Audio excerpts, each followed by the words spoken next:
Do the trashy pulp novels of the world have anything to offer? Are bestsellers all they're cracked up to be? Here at Terrible Book Club, we explore whether you really can judge a book by its cover, or its ridiculous synopsis. You ever passed a book and thought, ugh, who's reading this? We probably are.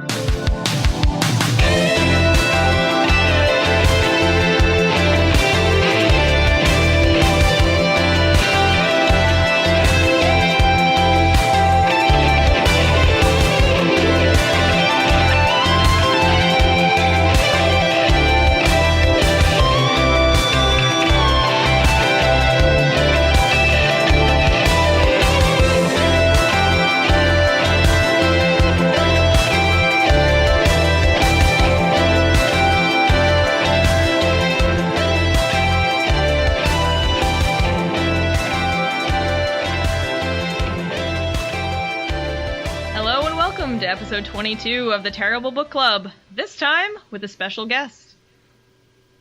Yeah, we have a special guest on the show today. It's the first time thing on Terrible Book Club ever. It's the first guest we've ever had, my good friend TJ. Hello. From all the way in Texas. Yes. Welcome to the show, TJ. Yeah, it's so thick, clearly. We can hear the cowboy hat from here.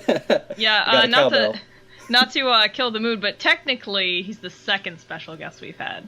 Because we did do an episode with Greg Massey of The Color of Air. That's true. Yeah. That's true. We did Who Moved My Cheese. I'm sorry, Greg. That's rude as fuck from me. No, but honestly, like, TJ's probably the first, I don't know, I guess real guest, because Greg had his own podcast and we were doing a trade-off, so. Yeah, I'm super excited, guys, like, and I'm also very, very sorry.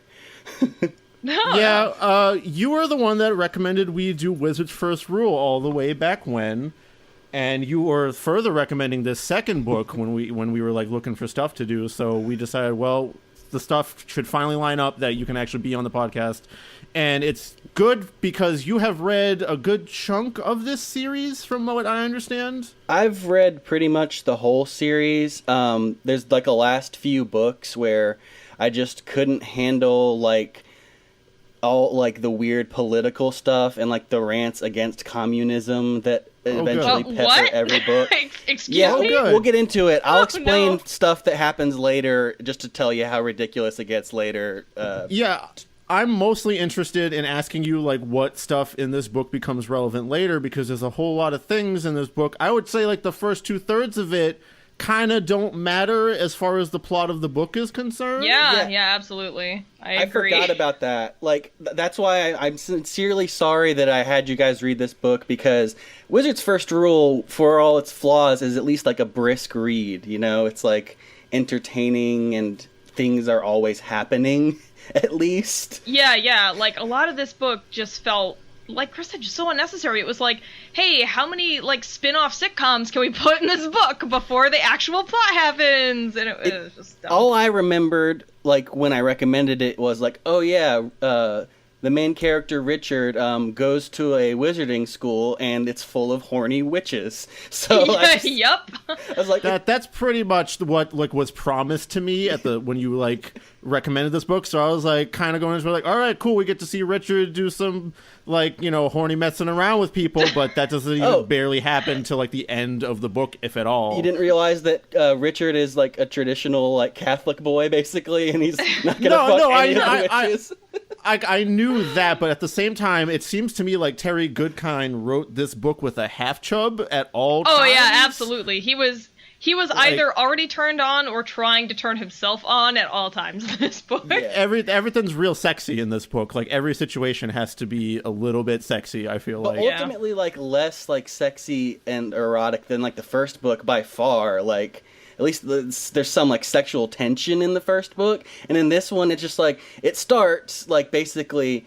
Like, imagine if there were, like, an entire episode of Friends that was just Ross and Rachel's pillow talk right after they first get together. That's what the first, like, 100 pages of this fucking book are. Yeah. I was saying that. I was like, I remember I was texting Chris and I was like, oh, God, I can't wait to get away from the mud people. And then it moved to the next part and I was like, oh, God, bring back the mud people. Mud people. Mud people. Let's just let that sit in the air for just a second. Yeah. It's especially since later in the book they talk about other tribes around them and they have names. They all have names. Banelings! like the Jacopo, and like there's another one and stuff, Bantac. but they're still the mud people because they put mud in their hair. So the mud people, I guess. But sure, but like it sounds to me like Richard rolled up on them and he started calling them that, and like they just kind of rolled with it because they didn't want to offend him being the seeker and all. Yeah, I don't know. But when they speak their language, it's in italics. So what you are meant to understand from that is there is a mud people word for the term mud people. Why aren't they just called that?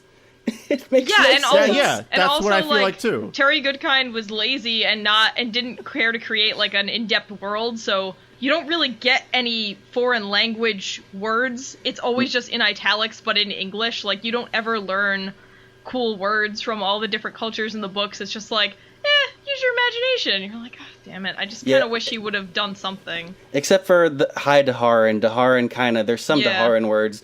By the way, I listened to the audiobook for part of this, and fun fact, the audiobook decides that Daharans are Russian. Just, that's okay. What? All right. What? Russian? Yeah, they all have Russian accents, like the General Trimac at the beginning, and every, like, Mord Sith, they all have Russian accents. That's so weird. Okay. That's an interesting... I wonder if that was like a right. Well, because choice. we have to crush all communism, right? So... Oh, okay. But yeah, you know what? That might make... guys. Well, they are now. But yeah, they are now. Yeah. By the way, we read Stone of Tears by Terry Goodkind. Yeah, by the way. It was a sequel to Wizard's First Rule, a book that we read long ago, so this is our first sequel. Sorry we blathered on before actually getting to the title. We're just very excited.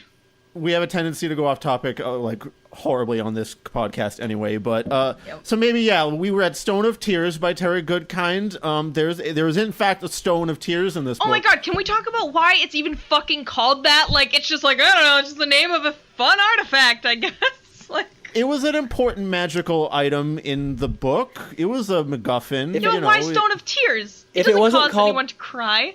If it's not called Stone of Tears, then how would a wizard know to cry on it? I don't... Oh, what right, that's true. Okay, TJ makes a good point. I missed that. Yeah.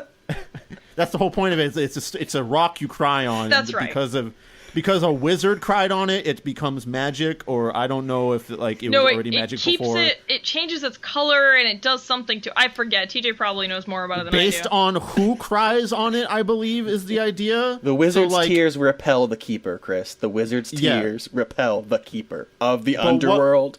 Sure, but what if just like some dude cries on it? Does that change anything? I don't. I don't know. Probably not. It probably. What if I step on it and I cry on it because it hurt me? Does it like change it? All right, I don't know. It just calls you a bitch. Okay, so So I obviously forgot that part. Thank you for correcting me. But I that was like a really small part, and I was like, why is this called this again? I don't know. And I you were asking me while I was reading it, why is it called Stone of Tears? And I was like, well, there's a Stone of Tears in it. And so. But it's such a, I don't know. Well, this is another thing that drove me nuts about the book is like, okay, we just finished a book where Richard and Colin go through a separation, reunite, fly on a dragon, and battle Dark and Rawl in the Garden of Life. And we're going to do all of that all over again, and this book's going to end the same way. Like, DJ, run that back! DJ, run that back! Yes. Spoiler alert, Dark and Rawl pops up again, even though he was, like, sealed away. He pops up. Let's maybe, like, start at the beginning of the book again with pillow talk time between Richard and Colin, because that's basically literally the first 100 or 200 pages of the book is they want to get married as soon as possible because, you know, that's what you're supposed to do after you fuck once or something. No, they haven't even had sex. Yeah, they haven't even had sex. Okay, all right. The only person he's fucked is the rape lady from the first book. Yeah, that's from Denna. Yeah. And like there's a couple of scenes in the beginning where Richard starts getting these like really awful migraines that like he's always has a headache. One of the healers from the Mud People gives him like some leaves to chew on to like help him with his headaches. But nothing's really helping him except for this one time when he's shooting arrows with some of the Mud People, and he like when he focuses on shooting the arrow, he feels like magic power, and like there's a notch in the air wherever his target is, and that helps him get rid of the headaches. But that's the only thing so far.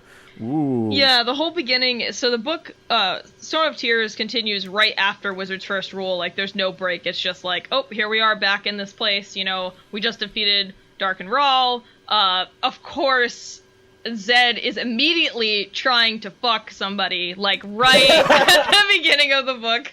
He can't help his old ass self. Like, someone who's, like, injured, I believe. Isn't she, like, hurt or something? No, she's one of the healers. So, right at the beginning of the book, they're like, oh, sweet, we did this thing. We, banished Dark and Rawl. But then they didn't realize that, because the boxes of Orden, if you haven't listened to episode 3 of the Terrible Book Club, go back and listen to that before you listen to this episode, because none of this shit's gonna make any sense. So anyway, they forgot, oh no, we left these 3 boxes of Orden open, and they're all kind of connected to evil magic, so this evil thing comes out, a Skreeling, and it massacres a bunch of people, and, a bunch of people get seriously injured and killed, and Zed is trying to help the wounded, and there's a healer lady, and they have this weird, like, oh, I guess I'll see you in the tower later, wink wink for some Stenodyne tea, wink wink for endurance, wink wink. This is when I realized this was going to be, like, terrible, because I was like, oh yeah, Zed, like, is always getting laid somehow. And I'm like, oh no.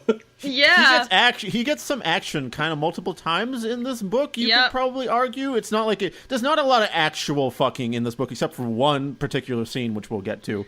There's not much actual doing it. It's always like a fade to black or a nudge, nudge, wink, wink kind of thing. I mean, and at least, like, at least the older people are getting some sex. I feel like that's good. Equal opportunity. Sure, all right. But, it is kind of ridiculous that, this horrible thing happens and he's like, oh, where can I put my dick next? It's like, come on, dude.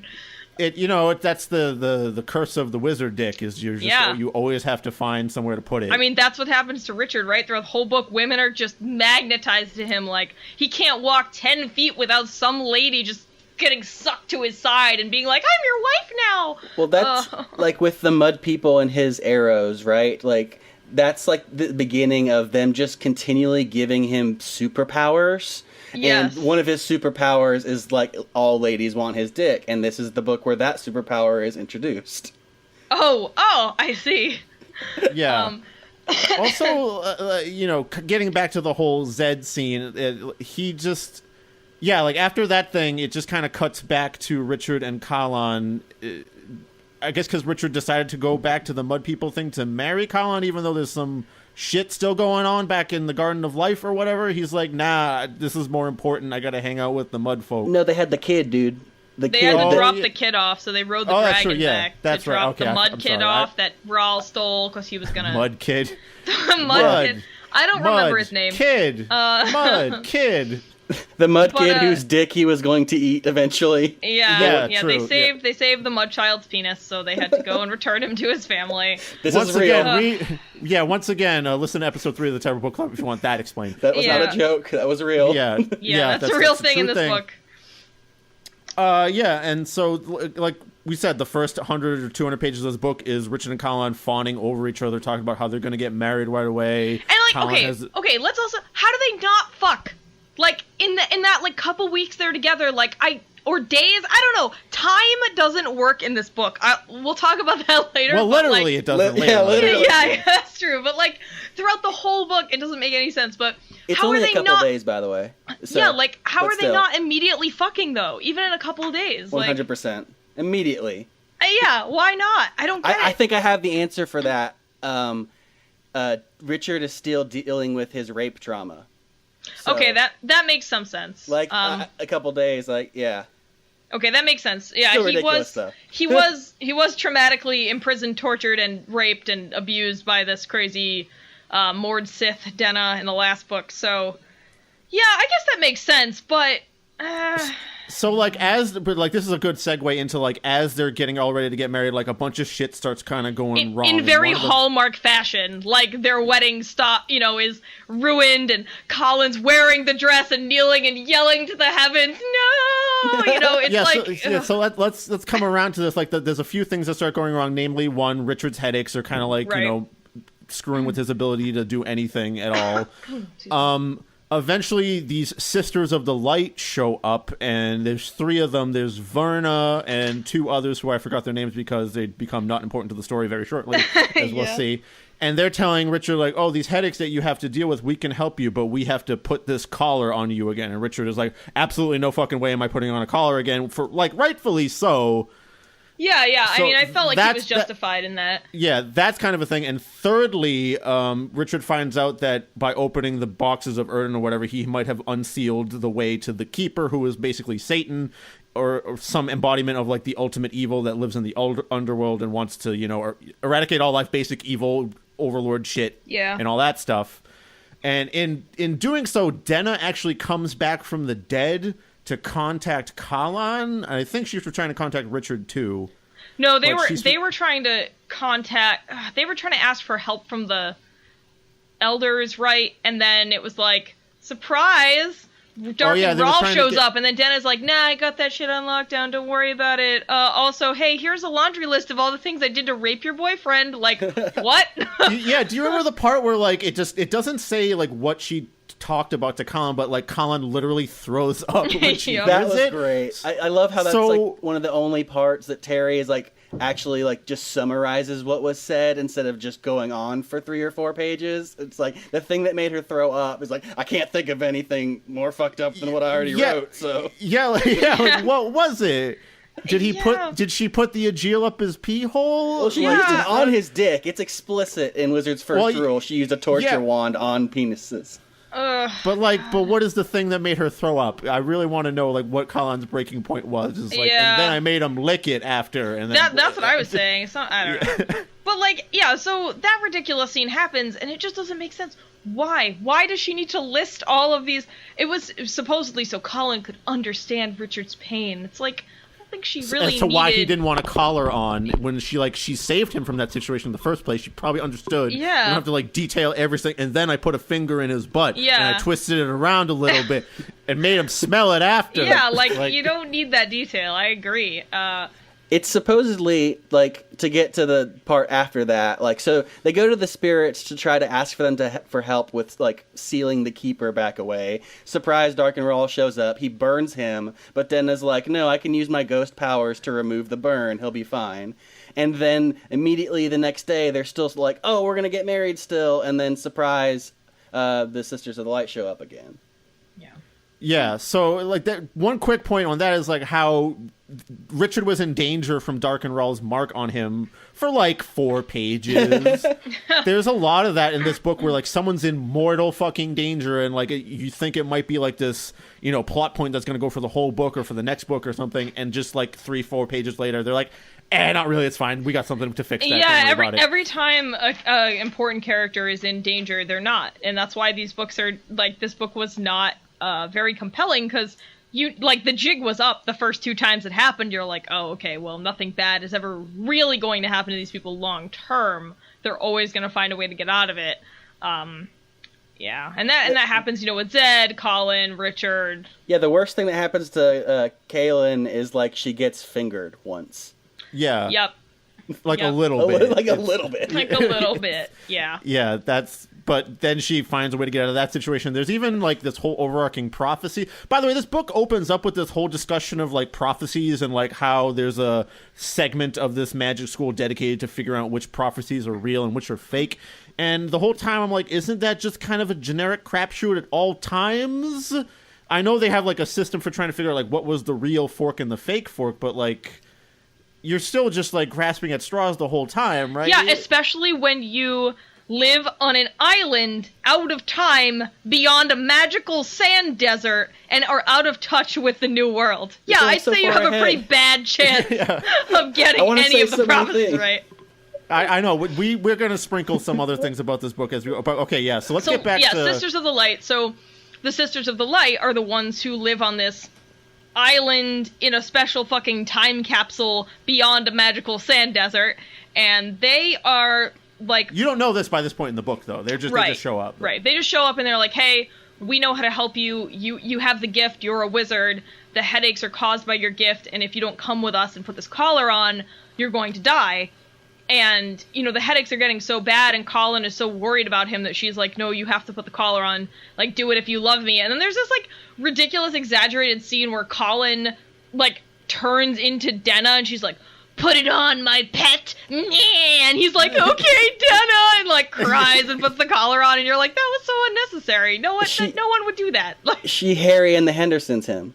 Yeah. Like, That's just it's ridiculous. Yeah. So he puts the collar on and is like, Colin doesn't love me. She sent me away. Like, dude, you're smarter than that. Like, you know she loves you. You know she did it to save your life because, yeah, especially since, like, for the last 100, 200 pages, you've been declaring your love to each other at every single point you possibly can, how saying nothing will ever come between you, and oh my god, this is the most amazing thing. Everything in this book is written extremely superlatively. Yeah, everything is at all times, everything is the worst or the best. It's like a kind of a Trumpy way to write things.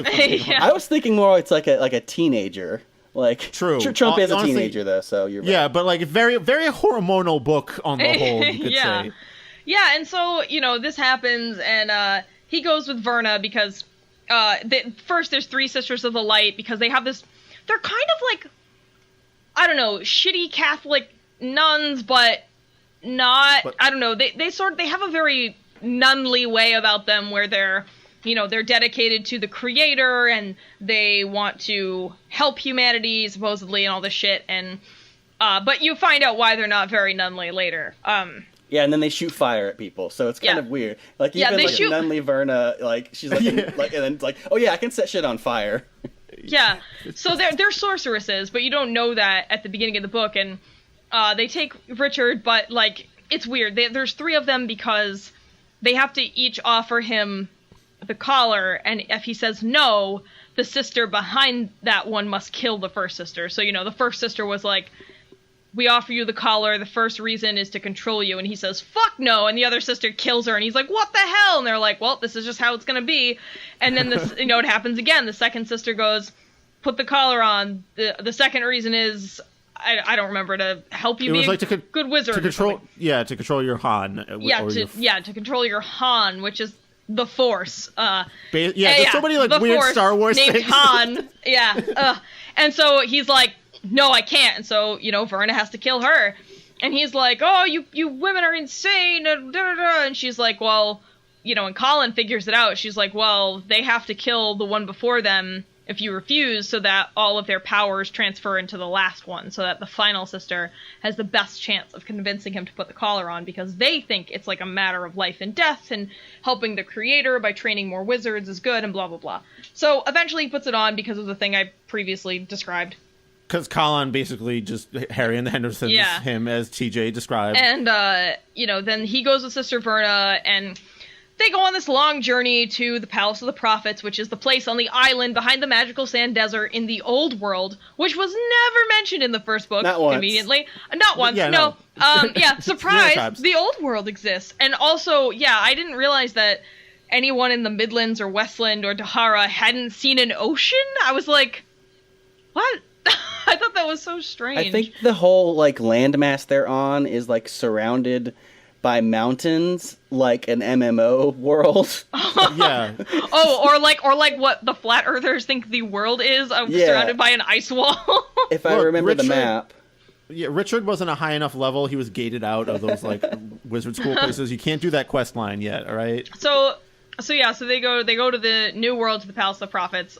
They go through the old world. You just yada-yada'd over, Well, no, but I'm just giving everyone an idea. So we're going to talk about their journey now. Their journey is mostly just them having the same argument in, different ways a dozen fucking times. Oh, but TJ, you can't forget the baby car. Oh, that's the only redeeming part of the entire thing, and even that's stupid.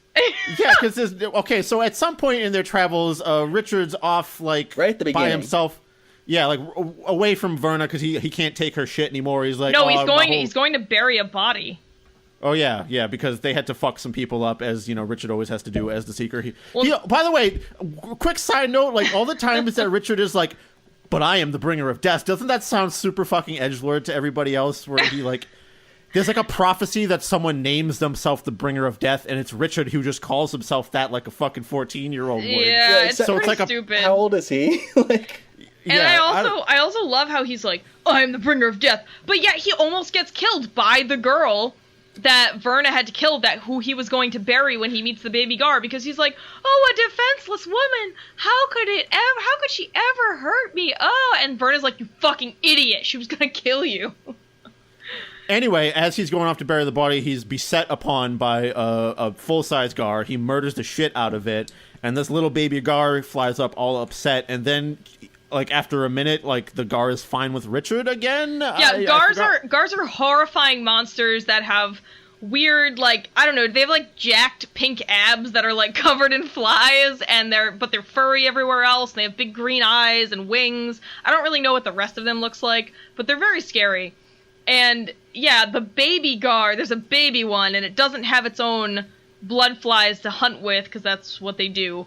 And it's just like, I don't know, it just, like, bonds to Richard randomly. After Richard killed the shit out of its mom and it was all upset about it, he does something to, like, win back the trust. I think he, like, kills something for it. We let it eat the lady. Yeah, that's true. Yeah, that's right. The woman that was going to stab him with the poison dagger, he's like, well, you could just eat that shit. Yeah. Yeah, he was like, oh, I could let him. I don't know, that's kind of garish. And I'm like, no, that's perfect. Like, idiot, let him eat it. And then the gar, like, throughout the entire book, this gar just shows up and they wrestle and they wrestle and wrestle. Chris, let's talk about the wrestling. They just have a playful wrestling session. Every once in a while, Richard needs to blow off some steam, so he needs to go off into the woods with his furry buddy and have a wrestle to calm down. It's horseplay. There's nothing wrong. There's nothing wrong with that, okay? Look, man, sometimes it's really weird. Sometimes little furry monsters and their surrogate dads need to bond in the woods by themselves by wrestling. That's how life works. Weird. It's just bizarre because in the first book, there was no bullshit about pets and stuff like that. And in this book, suddenly he befriends a baby gar, and it's a thing throughout the whole book. Even the last scene of the book is him and the gar. Yeah, I forgot about that. I finished it today. I finished this in like 3-4 hour sessions, which made me go slightly insane. And I forgot a bunch of things, especially about the end, that made me go just, oh my god. And the fact that it ends on them hugging, literally. The ending shot of this book is Richard and this gar whose name is Gratch. Gratch, lug, Rich. It was like the only piece of dialogue. Gratch, lug, Ricard. Yeah, that's all it ever could say because it loved Richard so much after all their playful wrestling sessions. and the book closes with them having a sweet little hug. And because they're gonna go meet Colin, because the gar has never met Colin, so they're gonna go meet her. Yeah. So now Richard and Colin have a horrible freak baby. I guess, I guess. I don't understand why that was part of the book. There's no, like, I can't figure it out. Gratch never comes in to save the day or anything. I think, which is what I thought was going to happen. I think one time he helps Richard out in a fight, maybe, but I don't even think so. That like she's just this side thing that Richard does sometimes to blow off some steam, is go wrestle with his buddy. Gar can see Mryswith. They are natural enemies, and at one point, Gratch like tackles a Mryswith, I think. But I think that's it. I will say, like, this book does introduce a couple more, like, fantasy creatures out of Terry Goodkind's brain, and there's the Skreeling at the start, who is like this horrible bone underworld monster that slashes people with claws. You got the Skrin, which shows up to contest with Zed and his, like, witch buddy who lives in the woods, who he also tries to bone. He does bone. Just because. Oh yeah, he and Addie have been boning since book 1. Chris, where you been? Oh, that's true. Like so Zed is just very, like, poly as far as we're concerned. He's just open with everybody. I guess the ways of wizards. He is apparently. I don't, because, like, think about it. The woman he loved was, raped and murdered by. Well, she was raped by Dark and Raw? No, his daughter was raped. Daughter was raped by Dark and Raw, but his wife was murdered and raped by a quad. So, like, he doesn't, after that, he's like, I'll never love again. I'm just gonna fuck bitches wherever I go. That's old and young, though. That's, equal opportunity. Equal opportunity. Exactly. Yeah, Jinx. All right, so, where were we? Verna and Richard are just off traveling, and this whole time, Colin has this side story where she is traveling with a trio of mud people. One was Chandalan, who I just wanted to call Chandler the whole time. You don't just do that? I thought everybody just calls him Chandler. Like, I was like, one letter. Chandalin? No, I'm just saying I always read it as Chandler because there's no, it's just so, No, is that what you two do? Because in my head, I always just hear "Whoa, Black Betty" Chandalan every time I read the name. So that's what I did the whole time.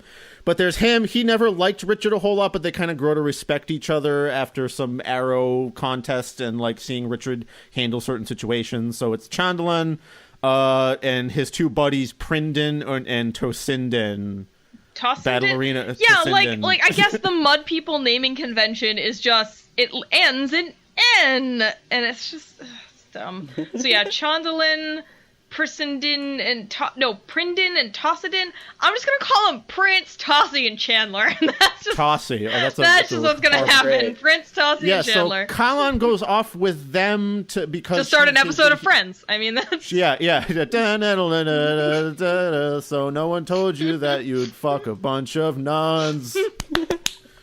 All right, that's enough of that. Colin's like story is God, I almost spilled my tea everywhere. It's like 200 pages of the book, and like it could be summarized in like 50. Like if not less than that. I mean, and that's how I feel about, like I said, all this, weird, offshoot stories. I mean, Colin, goes on this crazy battle thing that, like you said, could have been summarized in way less time. Yeah, they have like 15 pages for them to find this city that's been sacked, full of like tons of raped women described in horrifying detail. Thanks, Terry. And he had to really get that one out. Because every time a woman is raped, we get excruciating detail. But when Richard is raped, it cuts away like a fucking softcore. Yeah, it's like I don't know. I think it just says a lot about how people in general. I mean, this whole book is rife with like that sort of like males are one way, females are another way. Yeah, and I think duality. There's a lot of like fetishization of women being the weaker role and always needing help, even though he tries to play it up like that's not what's going on. It totally is. By making them like kind of strong, but not really. Yeah. There's still sexual objects in the end, like and beyond that, there's even like the strict delineation of like male wizard power and female wizard power, and there's a whole thing about how you have to transfer male wizard power that we're going to get to in a little bit. Rosemary's baby scene. Yeah, I forgot about that. Oh, sure. Yeah, sure. But there's a whole lot of that. Okay, you know what? That kind of happens as Verna and Richard are doing their thing. I know. Let's talk about Colin's thing, because that's what we're doing right now. You can wrap that up. Too far. Yeah. Yeah, so Colin, basically, she has a side story about...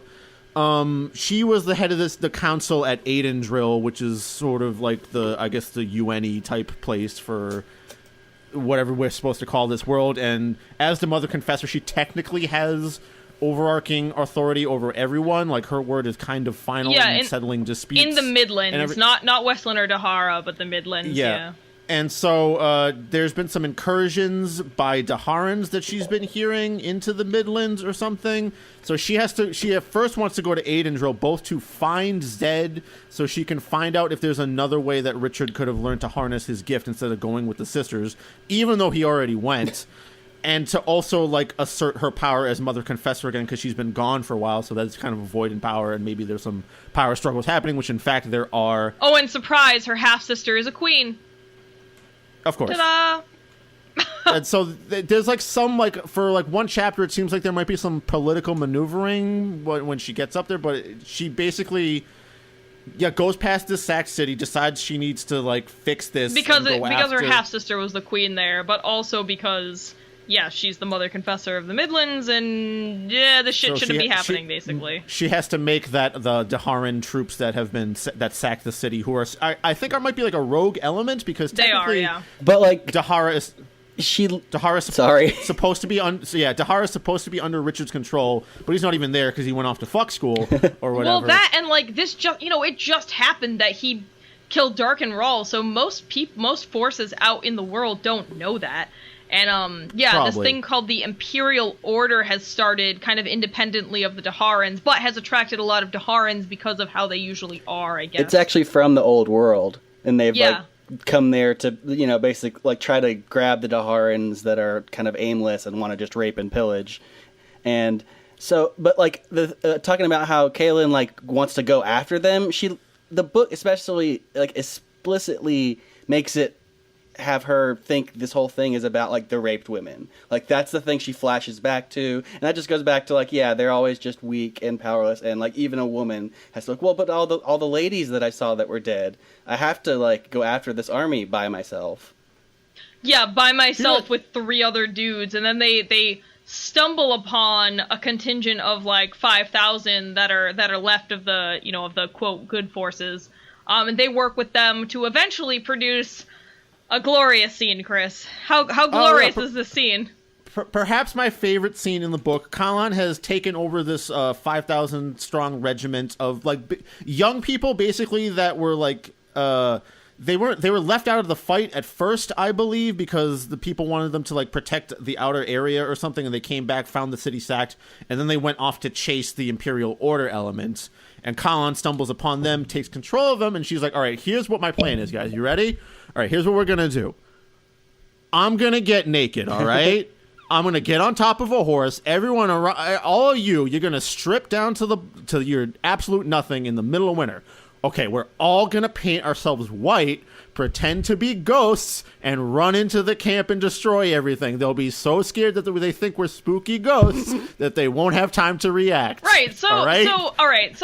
On 3, 1, 2, 3, naked. Yeah, so, all right, that sounds kind of ridiculous, but when you hear the explanation, it, like, almost makes a little bit of sense, because they're trying to, you know, do quick attacks that surprise the enemy, and it happens that Daharans are really afraid of spirits. So they're like, they really believe in the spirit world, and they're scared of ghosts. And moreover, they're scared of erect ghosts. They're really... Yeah, they're super scared of like erect ghost cops. Because apparently their mortal enemy, like hundreds or thousands of years ago or something, was this race of people who went into battle with their hard dicks. But the only reason that gets explained, by the way, is like when Kaelin has the idea for everybody to strip down naked, and they cover themselves in whitewash, which is like a nice detail, I guess. But the captain is like, but Mother Confessor, you're too hot. You're too hot, exactly. Yeah, everyone's gonna have a real hard boner around. Yeah, and she was like, well, and then she tells the story about, you know, this race that they are really afraid of that used to go into battle with hard dicks anyway. So he was like, okay. So yeah, so Colin, dipped in whitewash, sits atop a giant like Clydesdale and leads 1,000 men into battle with hard dicks covered in whitewash. 1,000 underage men, can we clarify? Because a lot of them were, said to be like teenager or under or something. So, I mean, that is probably a pretty horrifying sight to just see 1,000 underage dicks just flying at you with swords. Especially if you think they're ghosts, too. Yeah. Well, I think some of them were also like the enfeebled and older people. But yeah, mostly younger. But it also goes out as far as to say, like, it's really cold outside and snowing, and they have to, like, run from afar to, like, take them by surprise. So these dudes are running in, like, the snow with nothing on except for some white paint or whatever. I'm pretty sure they might die. They have coats at the start, but then they like take them off.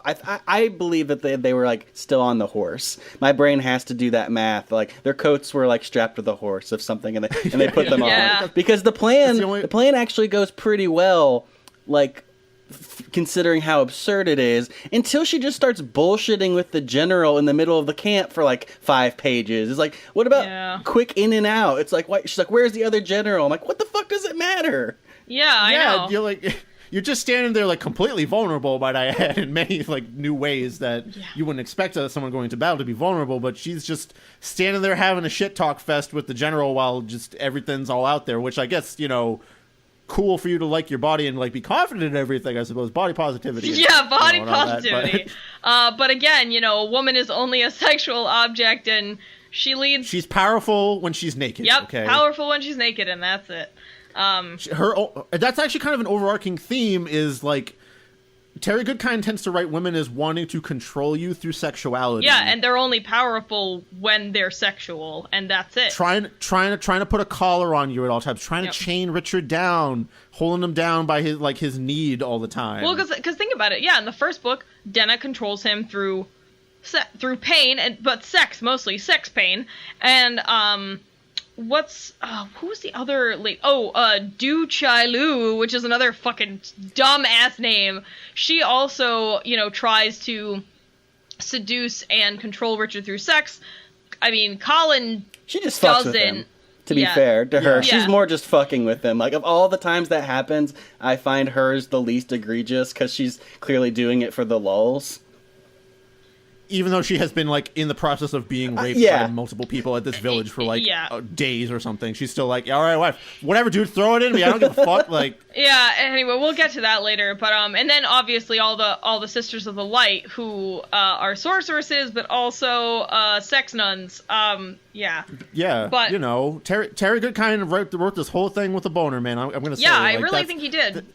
That's how you come up with a scene with a naked woman on a horse leading 1,000 other naked young men into battle. That's the only way you come up with that in your head, is if you, like, haven't jerked off enough today or something. Yeah, I don't know. Even though I have to say, like, the way this book is paced, it's almost like he was jerking off the whole time, and then he figured out, oh, shit, I have this deadline. All right, shit, how do I wrap this up in 200 pages? Fuck. Yeah, the end of the book is real rushed.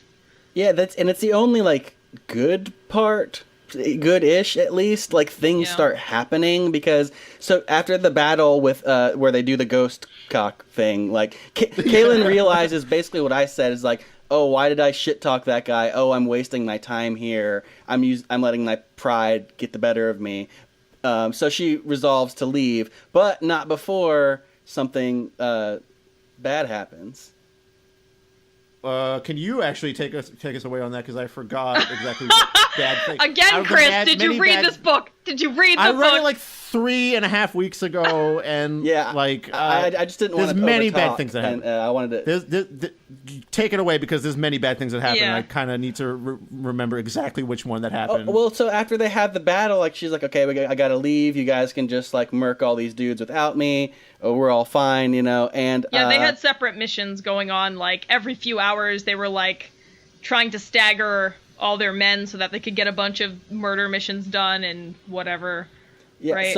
So she's like, okay, things are gonna be fine. I'm gonna go to Idendrill, and then, like, randomly, Pryndin just, like, tries to kill her.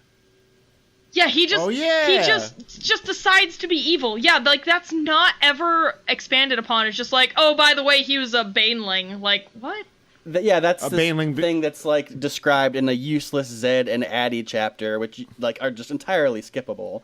But, like, she tells them the concept of, like, the blood of the fold who hunt Banelings, which is, like, basically the keeper of the underworld has, like, agents in the world. And for whatever reason, they're like, yeah, I just, like, murder people because, like, the devil told me to, but it's cool. Yeah. But it seems like when Addie explains it that you can be a Baneling and not know, kind of, for a while. So, like, it's just kind of totally random, and honestly, it makes no sense because Pryndin is from the Mud People, so, like, what? And the thing that it really made no sense, like, that was one of the only things that surprised me in the whole book, because the only indication was when he was the one who didn't have enough of that, like, magic paste or something, and I thought that was a little weird, but, like, I didn't piece it together until it finally happened. It's literally only that and, like, him telling her she has a nice ass. Yeah, like, those are the only like, two things. Oh, shit, he's evil because you're looking at that booty all the time. Like, yeah. Even though it's also expanded upon that the Mud People just, like, freely say, like, hey, nice tits, lady. Yeah, which is why I didn't think it was that weird, but yeah, that was the only other, kind of wink or nod at the idea that he was evil and going to try to kill her. Well, up until, like, right before it's about to happen, and she keeps drinking this tea and keeps feeling real weird, and I was like, oh shit, he's poisoning her. But yeah, it was weird. And then they deal with that, of course, everything's fine, and she doesn't get really hurt or raped or killed or anything. That's just the way everything seems to be handled in this book, is, like, if there's sudden danger, something comes in to save them that wasn't really foreshadowed that much at all. There's, like, that was always a little bit my problem with the first book, too, is, like, the magic always seemed just like, oh, here's a magical barrier that we can't cross. There's this thing that'll get us across it anyway, like, a couple of chapters later. But in this book, it's, like, literally pages later that it happens. Zed and Addie get, like, magic aids that prevents them from being, like, good magicians. Yeah, and then it's healed, like, chapped off screen when they just roll up again, eventually being like, yeah, we fixed it. I was so scared like I not having remembered some of the details, like when they get the magic aids and they're like, we have to go to Nico Baris, which is where Addie's from. I was like so scared. I was like, oh fuck, was there like a long fucking sequence with these 3 sorcerers that they're talking about? Oh, I'm gonna have to read that bullshit. And luckily they just weirdly like snap right to them after that, so that was a blessing. Wait, does anyone remember how they got magic aids? Because I don't remember. The Skrin. The Skrin. The Skrin. Okay. Not explained otherwise. A Skrin attacks them in Addie's home. Basically, Addie's like a bone collector, and turns out some of the bones she had were like still active if like the keeper got too close or something. So the bones come alive. It's a Skrin, which is like a creature of the boundary between the underworld and the real world. Yeah, it's physical in this world, but not in the underworld or something. It destroys all Addie's shit. They have to run away, but they take like a bone of a Skrin, like a round part bone of the Skrin is useful for like cutting between worlds or something like that. Yeah, and you come to find out that like the keeper has just been basically playing Addie her whole fucking life, and she's been collecting all this stuff, and he's always known where she was, and that's how the Skrin ends up attacking them. Like once she gets Zed to her, I guess in like an isolated moment, when they're not boning down or something. They frequently are. But yeah, so they get weird magic aids from the Skrin. And then they start, their magic doesn't work right. Like, they try to start a fire, and instead it just creates a bunch of smoke.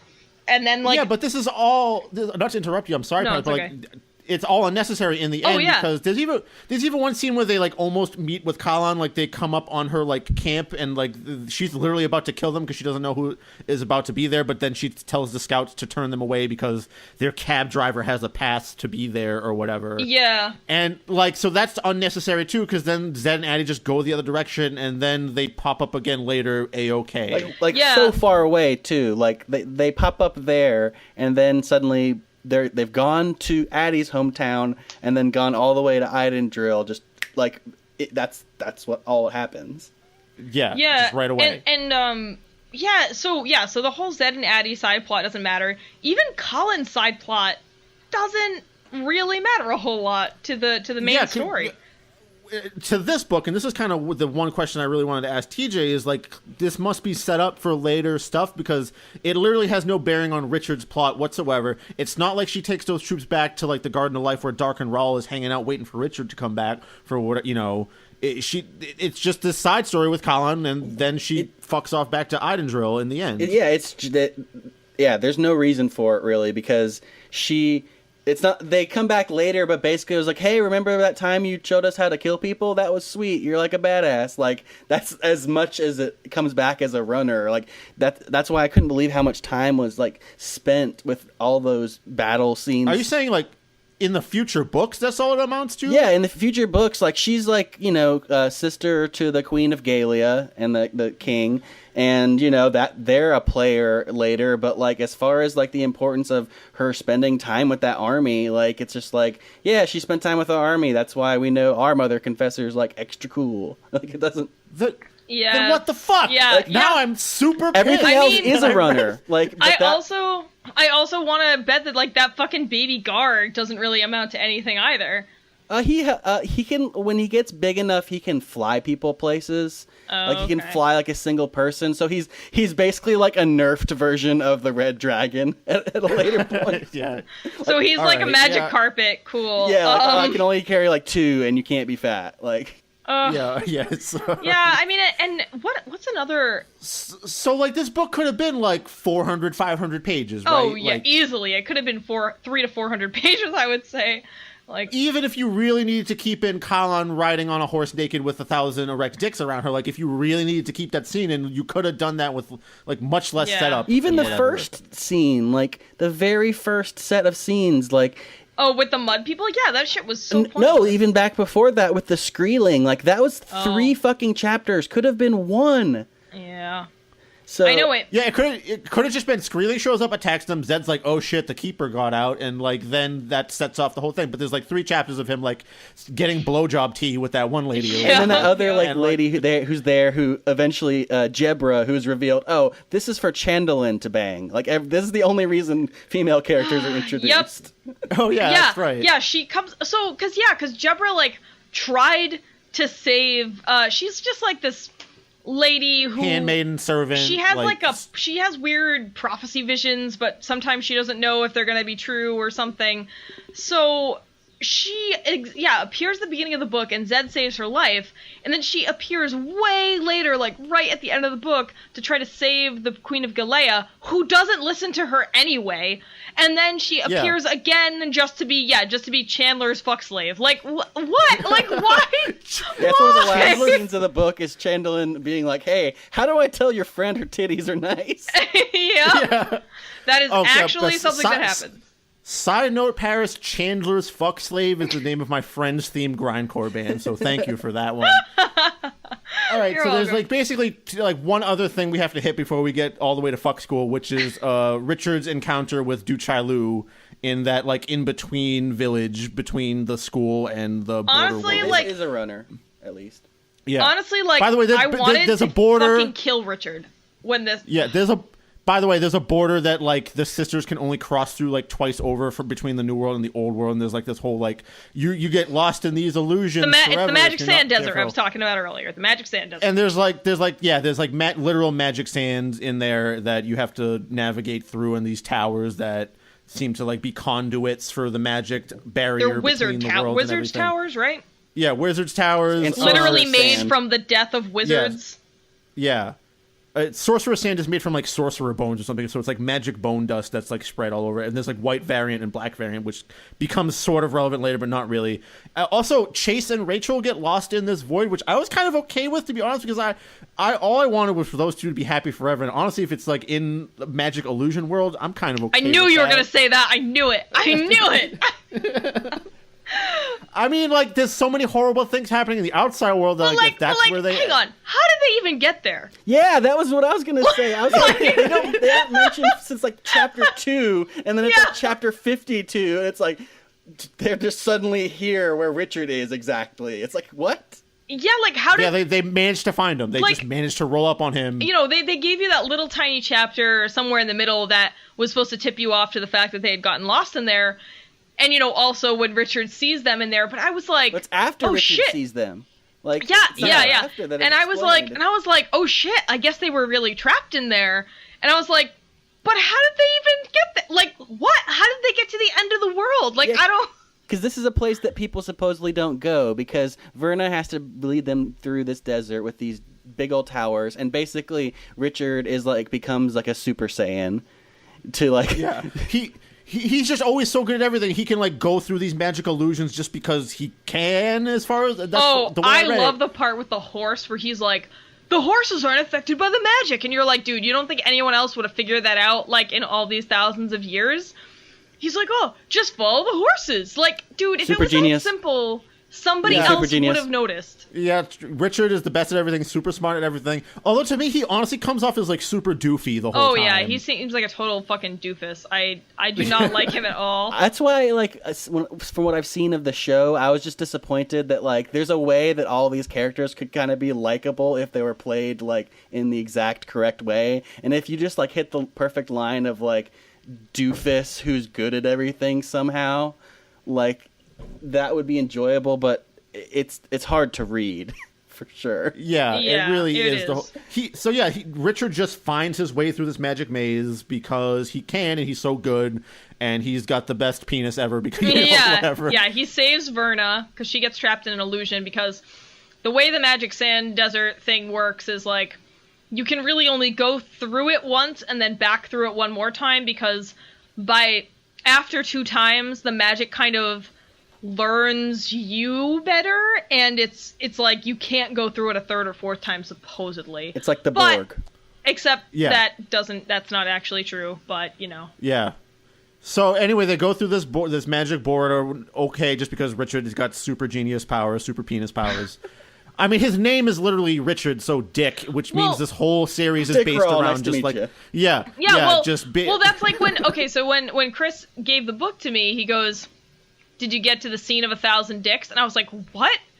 Because I just started reading the book. I'm like, what the fuck are you talking about? He's like, there's a scene of 1,000 dicks. You're never going to guess. You're never going to guess what it is. And I'm like, oh, was it like an illusion of 1,000 Richards? And he was like, no. And I said, was it 1,000 babies being circumcised? No. Was it just 1,000 dudes having sex? No. Haha, you're never gonna guess. And then I got to the passage and I started laughing hysterically because of course it wasn't something I would ever guess. Yeah. Yeah, you would never guess that, the main female character decides to lead a charge of 1,000 naked dudes. And somehow, all 1,000 of them are turned on by her. Not one of them is gay, not one of them doesn't care about women, not one of them finds her unattractive. Well, it doesn't 1,000 say that they have strong. hard dicks. Let's be fair. It doesn't mention any hard dicks specifically. Heavily insinuated that, like, her being naked would help in casting the illusion of erections and ancestor ghosts and stuff, but it doesn't really spell out that every single dick was erect. I will agree to that. I am going to say that they must have been because it's Terry Goodkind and everything is in the superlative. Well, that's the thing. I want him to describe it is all. Like, he doesn't ever go far enough. But he's afraid of describing male sexual actions. Don't you understand? It's only women getting raped. Ugh. Yeah, that's true, because the only penetrative scene that happens in this book is when some of the by the way, they're sisters of the dark to counter the. All right, well, we'll get to that. Let's get through the fucking sand magic desert thing first. Oh yeah, because this kind of happens like right before they get there. So so they get through the sand desert thing. They happen upon this village in between where the school they need to go to, and they need to get passage through it. And there's been a political agreement for like forever that. 3,000 years. That's how I imagine Myrna saying it every time, because she says it every time. Every time they talk about for 3,000 years.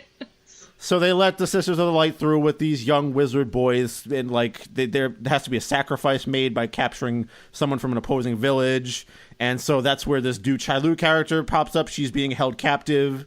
Waiting for the sister to show up and for Richard to sacrifice her to their gods or something as a feeling of goodwill. Of course, Richard won't do this, so he undoes thousands of years of political maneuvering and everything because he's such a good guy and he doesn't give a fuck.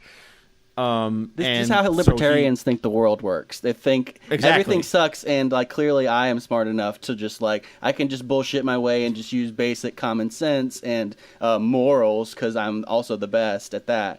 And everything. Yeah, why don't people just see the? Why don't people just see the solution? It's so easy. All I have to do is not do this one thing, and like. Hey, Chris, you know what? I'm a private citizen, so you can't pull me over. Yes, that's true. That's a perfect example. You can't force me to rape and murder this girl because I'm a private citizen. Yeah, exactly. I'm a whatever that man. means. Yeah, Richard is his own state. You cannot the state of Richard Rahl. State of Richard Rahl. So technically he is. So maybe he could have used some like diplomatic immunity. Yeah, honestly, that's a good point. Which would have been smarter, probably. Oh, absolutely. But instead, he just like murders all the people that were holding Du Chai-Lu captive. She's like, "Well, you're my husband now," because this was also prophesied. By the way, Richard is in every prophecy ever. Yeah, he's in all the prophecies. He's not the husband yet. It's not until the twist after they save this poor girl who had been raped by these like other like natives of the land and the Majendi, who have a real name, unlike the Mud people. Yeah, every other tribe has a real name, and she's like fucking with him like because for some reason they need to take a bath together like the same time. Because they all smell bad. They all realize like, oh yeah, we've been traveling for weeks. We smell like shit. Like. That's basically what happens, because they're trying to make her ride the horse, and she's like, it smells, and he's like, we all smell, and so they just, like, take a bath. Yeah, and then she decides she's the husband. I forget exactly what the trigger was. So basically, like, they bathe together. She like fucks with him and makes him wash her back. Then she leads them, towards where they need to go. But all of a sudden, like, there's a bunch of swordsmen from her tribe just there. She's led them basically into a trap. Yeah, because Richard is a magic man, and they don't suffer magic men to travel through their world because magic men, wizards, are the ones who set up the magic sand desert right on their native land, so they hate wizards forever, and all wizards must die. And the only reason the sisters have ever been able to get wizards across was through this political agreement that Richard ruined. And then he has to murder all these swordsmen that show up. Turns out that was the exact right thing that you were supposed to do, because if you're able to murder all the super well-trained swordsmen, then you're clearly the chosen one for their tribe who will lead them back to their promised land. So now, by the way, 5 of those swordsmen were husbands of Du Chailu. She was actually like the matriarch, I guess, of the clan or whatever. Yeah, she was like the prayer mother or something. I forget what it was called. Now, because Richard has murdered her 5 husbands, that transfers her pussy rights to him. Yes. Clearly, that's how that works. So now they have to be husband and wife together. Yeah. Oh, what a misunderstanding for Richard to have to hold back. It's really a sitcom joke. Like, for the rest of the time that this book and all the other books is just like her calling him husband. And he's like, "Shut up, stop." Yeah, it's so stupid, and the only reason she thinks that is because, again, like Chris was saying, he's in every prophecy ever, and he's the Kaharin, their savior, who... Ooh, nice pronunciation, love that. Yeah, that was my guess, anyway, and she's like, no, it says that we have to do this together, and that means that we're husband and wife, and he's like, no, it just literally means we have to work together, and she's like, no, husband, he's like, no, we're just working together. So stupid. Yeah, just because they misinterpret the prophecy by because it says like they have to be together, they think it has to be husband and wife. That's obviously not it, but and thus begins the tempting of Richard Raleigh for the next 200 or so pages of this book, because after that they get all the way to fuck school. Finally, it's time. Yay! We finally get to fuck school. Yay! Except not really. Yeah, Richard's ready to learn some magic, and like as soon as he shows up, he's already turning things upside down. He doesn't care about traditions, whatever. He's a real bad boy. He threatens to kill everybody as soon as he gets there. Which every time I've read this book, it's like, that's a bit much, man. Like, no one's hurt you yet. They just put a collar on you, and because of your like past BDSM trauma, you don't like that. But he literally just walks in this hall. They have this banquet for the new student at the Palace of Light, and he's like, "Yo, motherfuckers, I will straight murder all y'all for real." Shit. Yeah, I'm just here to really help weird. these headaches, and that's it. Someone just give me an aspirin, everyone's head getting cut off. And a blowjob. Yeah, by the way, also... No, except no blowjobs, because he is betrothed to Kaelin, and he will not take a blowjob from any woman. But he obviously... Even though he feels... Yeah, he thought Colin betrayed him, but he's still like, actually, no, like... Well, he also thinks that he's just going to be like there, like, at most, like, Harry Potter amount of time. Yeah. Turns out that's not the case, and it takes a while to learn wizard stuff, so he gets really upset about that. Yeah. But in the process of this, he is introduced to many, many sexy nun ladies. Yeah, that all want it, baby. So let's talk about the Sisters of Light. So the sexy nuns are the Sisters of Light, and they live at the Palace of the Prophets, where they keep a prophetic wizard chained up in a room. I don't know. That's kind of weird. But they have this secret prophet guy, and he spews prophecies. I forget his name, actually. Nathan. Right, Nathan. Just Nate. Nathan the prophet. Good old Nate. Good old Nate the prophet. And it's called the Palace of the Prophets. It's on an island, and it's sort of like Vatican City in that it kind of like they run all their own shit, even though they're apart, even though they're in the old world and there's a government there, but they just kind of do their own thing. Which is the Imperial Order. Yep. Yeah, the Imperial Order, the evil force that is just starting to get into Westland, the Midlands and big bads Damara. of the whole series, actually. So, like, I like the description of it being like the Vatican, because that's like, yeah, it's exactly like that. They're like, oh, we don't even care about this. There was a overthrow of the government a few decades back, but it's all fine. Doesn't really matter. That's literally the conversation. They literally, they're like, oh yeah, we noticed that there's different guards, but meh. And they just move on. So they're kind of allowed to do whatever in the realm of reason, I guess. Plus they have shit tons of money, much like Vatican City. So in that way, they're also allowed to do kind of whatever they want. And so like I had mentioned earlier, the Sisters of the Light, they're, in service to the Creator. They think they have to save young boys who would otherwise die from these headaches because they're turning into wizards by teaching them how to use their magic, because they're sorceresses. But like there's some shady shit going on. So usually boys get brought to the Palace of the Prophets. You're like 7 or 8 when you get brought there, because typically it doesn't take your whole life like it did for Richard for this shit to suddenly start happening. So Richard coming as an adult is an anomaly, and everyone's like, oh, this is so weird.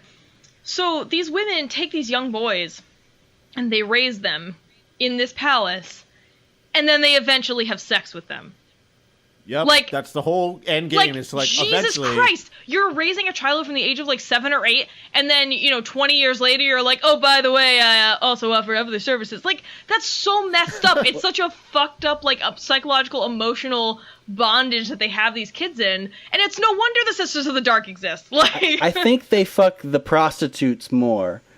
Like, that's the other part of it that I think is even grosser. Like, the sisters fucking them is gross on a psychological level, but just on, like, a level of, like, sheer human misery. So, like you said, they have a lot of gold, but they give, like, infinite gold to each student. Like, every student has, like, as much gold as anyone could want or need in just, like vases, I guess, in their room. With just bowls of gold everywhere. And they can just go use that on prostitutes, which they do, the young boys do all the and Richard, like, when the action starts heating up in People's Palace, it's just like Richard the Pimp, as Chris referred to him. The 3-page pimp, Richard Raw. In the space of 3 pages. In the space of literally 3 pages, it describes Richard having, like, just gotten there to then facilitating all pussy in the area at all times to everybody. Yeah. And, like, Richard... through a series of, like, political dealings with, like, oh, I'll just set up, like, a bulk account with this one brothel. Yeah, so literally, to gain everyone's favor so that he can eventually... overthrow the palace is what he's thinking. He tries to gain the favor of the guards and the other students and some of the teachers, so he's like, I guess I'll just set up a rolling account with this one brothel. So he's like, all right, you just have to go to this brothel and say you're a friend of Richard Rahl, and they'll set you up for free. And so he literally becomes a pimp. Like, I mean, he's not taking any of the earnings from the prostitutes, but for all intents and purposes, and there's like one sentence where it's like, Richard thought this might not be the most moral thing to do, but he justified it anyway. And then the book just continues. It's because they would just do it anyway. It literally says, well, they would just do it anyway. And I'm like, more libertarian shit. It's just like, well, why have regulations when people are just going to do things anyway? It's like, because some things are wrong, man. So you need limits on some things. Also, like, why hadn't anyone ever done this before? If there's just I thought like, that no one too. thought to. I thought that too. Richard was the first one to, like, economize pussy and, like, really think about it on a the first to show up level. As an enemy of the place instead of just being like a young boy there. It's like, oh, this is fun, but he's like scheming from the beginning. If you're raised there from, like, when you're 7 or 8, like, and you get to, like, either fuck your teachers maybe if they're into you and prostitutes, then, like, maybe you never have that idea because you've been fucking your teachers and prostitutes your whole life. Yeah, that's true. True. And their reasoning for this is that it helps them because they don't want the boys or men to be distracted by sexual urges, so they can focus on using their gift as wizards. That's their whole fucking excuse. It's ridiculous. And to breed wizards too. They to breed wizards. Yeah. They like that's like the secondary thing about why they want, like, wizards to fuck a lot. Is like, we need to be creating more wizards in general. So, like, sometimes the teachers can do it, sometimes the prostitutes can do it. We don't really care, just as long as someone's getting pregnant around here. Well, because they're trying to breed a wizard with additive and subtractive magic, because that's Terry Goodkind's brilliant magic scheme. This is all just terrible Wheel of Time. Like, every level is just like, what if Wheel of Time was like for dumb people? Yeah, I've heard good things about that series, and maybe I'll poke my head into it. But let's continue. There's so many problematic things to get through with the Palace of the Fuck School or whatever. Yeah, I forgot the name. Palace of the Prophets. But so Richard shows up to here. He has multiple teachers trying to get on him at all times. There's this one lady. All right, Terry Goodkind has to tell you, her name's Pasha, and she's, like, supposed to be Richard's main teacher, I guess, or, like, main tutor, you could say. Even though he has, like, sessions with a bunch of other ladies in the school. Yeah, she's the girl that's in charge of him, because the way the Sisters of the Light works is, like, you're only like a what's the word they use? Novice. Not a novice. Yeah, you're a novice until you successfully train a wizard, and then you are granted the title of sister. So this is like her opportunity to get her title. So she's the one that gets to train Richard. This is her PhD project. Yeah. Yeah, it's graduate studies is like fucking this really hot dude, because she comes on to him right away. The first night. Yeah. The first night. The first lesson they have together, she's like, all right, Richard, we're going to sit down. We're going to try to meditate. You're going to try to touch your Han. Oh, yeah, and that's the way that they talk about using your wizard gift is touching your Han. Like, oh, my God, who thought that was a good idea? What editor read this and went, yeah, that's fine, Terry. It's cool. Go to print. Ugh. Yeah. So, like, that's the whole thing is, like, they just sit down and, like, touch each other's hands and look at each other a bit and try to focus on it. I just imagine them trying to touch Han Solo just, like, real hard. Just really. But yeah, so, like, they'll have these sit-down sessions, and, like, the first night Pasha does it with Richard, she's like, all right, that didn't work out. You want to fuck right now? And he was like, what? Like, that's the first night he's at the palace. This is, like, immediately after he just said, I'm going to murder all of you. Yeah. Like, and she's just like, so, like, yeah, but you're still horny, right? Like, clearly you're a man, so. And that's the thing. Like, the Sisters of the Light and these books have this underlying premise, you know, that men have uncontrollable sexual urges and they're all fucking beasts. And it's like, dude, give people some, like, these books are just, they're so black and white with male, female, like we were talking about before. Thank you, not all men. Not all men. No. Oh, fuck. Oh. But being ironic, actually, please be clear. It's a joke. It's a joke.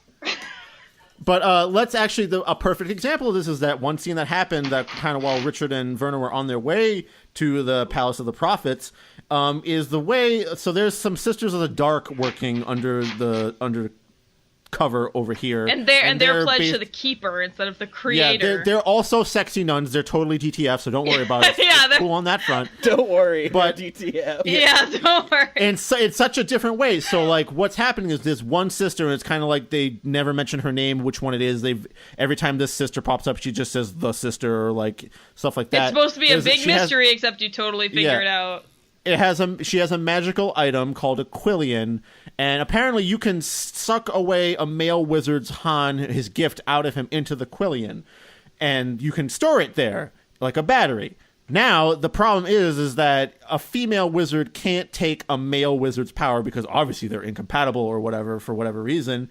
So they need to figure out a way to get the male wizard energy from the quillion into this super Sister of the Dark, who's like the leader of the troop, I guess.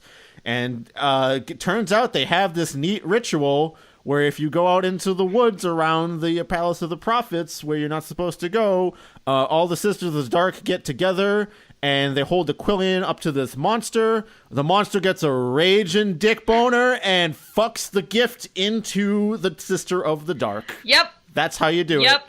That's what I call the Rosemary's Baby scene, where... Some good old-fashioned demon dicking down is what happened. Yeah. That's the only actual sex scene in this book, by the way. I like how Terry, like, a monster fucking magic into a woman. That's not horrifying enough.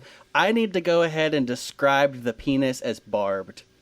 Yeah, they made sure to I let remember you know. that, and I was like, is it some kind of cat? Like, what is this?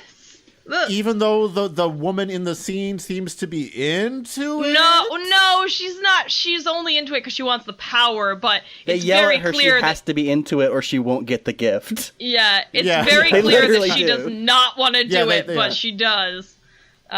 So, but like, that's such like a good example of that where like, oh, well, obviously the way to get a male energy into a woman is to fuck it into her. Yeah, you gotta fuck the magic in. That's the only way. It into her.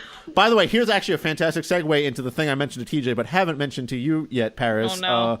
My idea of what the Confessor's power represents in actuality, in Terry Goodkind's mind. Oh, right? What, marriage? No, the Confessor's power, like, you know, it just completely like dominates a man. If people who like don't remember from like the first book, like it just completely renders you completely under her control, utterly and completely. You are enthralled to her forever. Whenever Colin, like basically, Colin has a recharge time on it, but every once in a while she can release her power into a man, or I think a woman too, and she can take control of their minds completely. They're forever devoted to her. She uses this to like, you know, create minions as she's going through the books and whatever. So in my analysis here, I'm trying to think of it from like Terry Goodkind's point of view. What's the only way that like a woman can become chained to a man forever? And that's if a dude shoots his load into you and gets you pregnant. You're forever chained to that man because you have a baby with him. There's a reason to have to be in contact with him all the time. Right. And he can have control over you by doing that to you. Right. So the confessor's power is the female version of shooting a load into someone to chain them to you forever. I mean, you're probably right. She has a refractory period on it. The shortest of all confessors, by the way. Yep. Yeah, exactly. That too. It basically, like I said, it chains a man or a person to her at all times. It's a representation of her ability to do that she would otherwise lack. But she's a special lady, so she has this sort of like vaguely male power. Yeah. So that's my crazy idea. Yeah. Yeah, I mean, I'm surprised. Probably right. And also lightning. I'm surprised you're. Yeah, also shooting lightning. Oh yeah, also lightning. And then remember when she went into the blood rage, the Kandar, but then it didn't kill her, even though it was supposed to. Yeah, that's just reminiscent of every other magic thing in this book. We're like, it's probably going to kill you. It's the worst thing to do. It's fine. You cool. Yeah. Sorry. So we're at the Palace of the Prophets still, and yeah. So the Sisters of the Dark, right? So. The Rosemary's Baby scene happens where, the demon fucks the magic into this lady, and all I can think of is, this lady's been doing this to several wizards, right? So does she have to do this every time? Nope, just the first time. Oh. Yeah, okay. like I think she's there's like literally 3 different chapters that show her like you get a wizard's power by skinning him alive and bleeding it from him, and I'm just like. That's also just a way to kill somebody, but yeah. But one of the scenes, she's like, "Now that I have the male gift, I don't need to do that anymore. I can just skin them alive." And I'm just like, "Cool." But wait, cool. but then like when she's trying to steal Richard's gift, she's doing it just by like holding hands with him and ripping it from his brain. So I was confused by that. That's to get it into the Quillian, where she then uses the Quillian as a battery for the demon dick.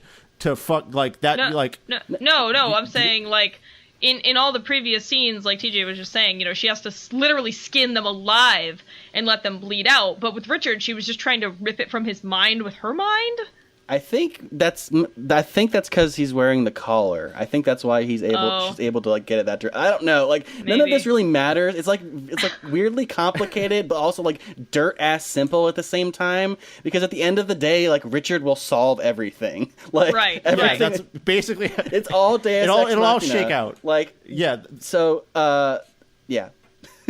Yeah, and like I think Chris was saying, he's always perfect and awesome all the time, and everything he does that seems wrong is actually right. Like, getting all the guards of the palace on his good side so that he can sneak around and then eventually break into the head prelate's office and then break into the prophet's area.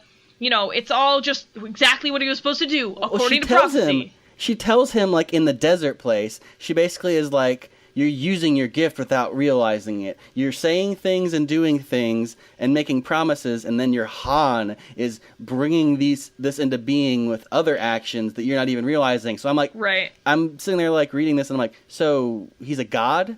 He's a god. Yeah. Yeah. Essentially, if you just will things into existence like that, then that's what that is, right?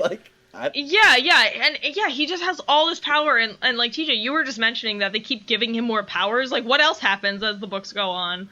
Well, like, this is a huge spoiler, like, for literally the end of the book, the end of the entire series, he does become, like, a god.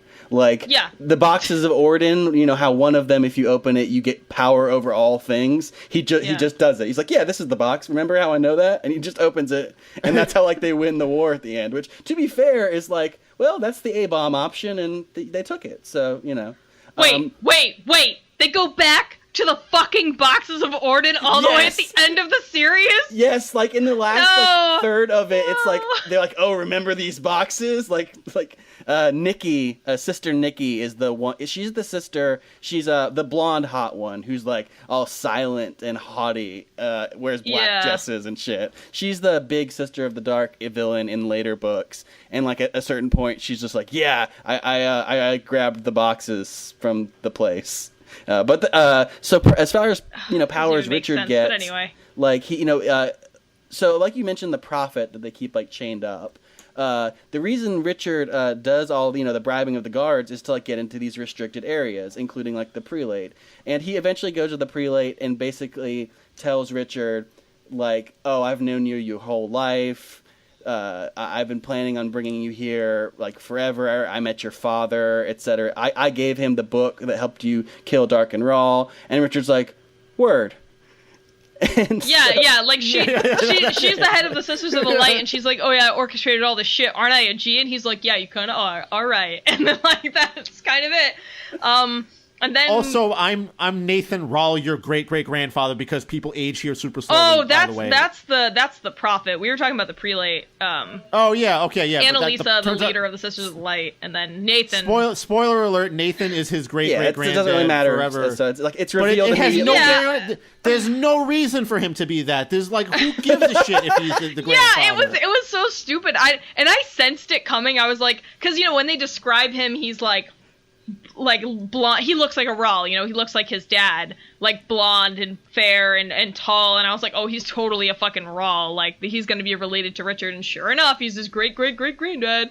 And because time passes super slow. By the way, that's the thing that's happening here. All wizards are thousands of years old, which and Richard have been doesn't know yet for decades. At that point. I don't know. He doesn't. So like as far as like other superpowers Richard like gets, but even has in this book. So on like his first or second night, when he gets there and tells everybody he's gonna kill everybody, and then Pasha tries to fuck him, and he's like, no, thank you. He literally, it's like, no, thank you. You're a very lovely girl. But Verna gets busted down to a novice just because Richard has been such an asshole. Like, that's pretty much what happens. So Richard decides to go in these, like, cursed woods where they say you never go there after dark. And he goes there, and he's, like, meditating, and then, like, this random, like, lizard creature attacks him. And, of course, he easily murders it. Like, And then gets a magic cloak because he needs more powers. Yeah, he gets an invisibility cloak. Hey, Harry Potter goes to fuck school. He gets his invisibility cloak. Yeah, true, yeah. Yeah, and so, he forces the lady that knocked Verna down to novice to reinstate her as a sister. I don't know, just by being a huge fucking baby and being like, I'm gonna sit in these woods until you make her a sister. Yeah, and they, like, give in for some reason. Like, there's no reason for them to give in. I don't understand why that plan worked, but it did. Also, Gratch is still here. Let's remember. But he becomes like a huge plot point because Richard does his training. All the ladies want to fuck him, etc. But eventually, like, they find out that he's been palling around with Gratch, and they go to kill him. And then Richard, Harry, and the Hendersons, Gratch.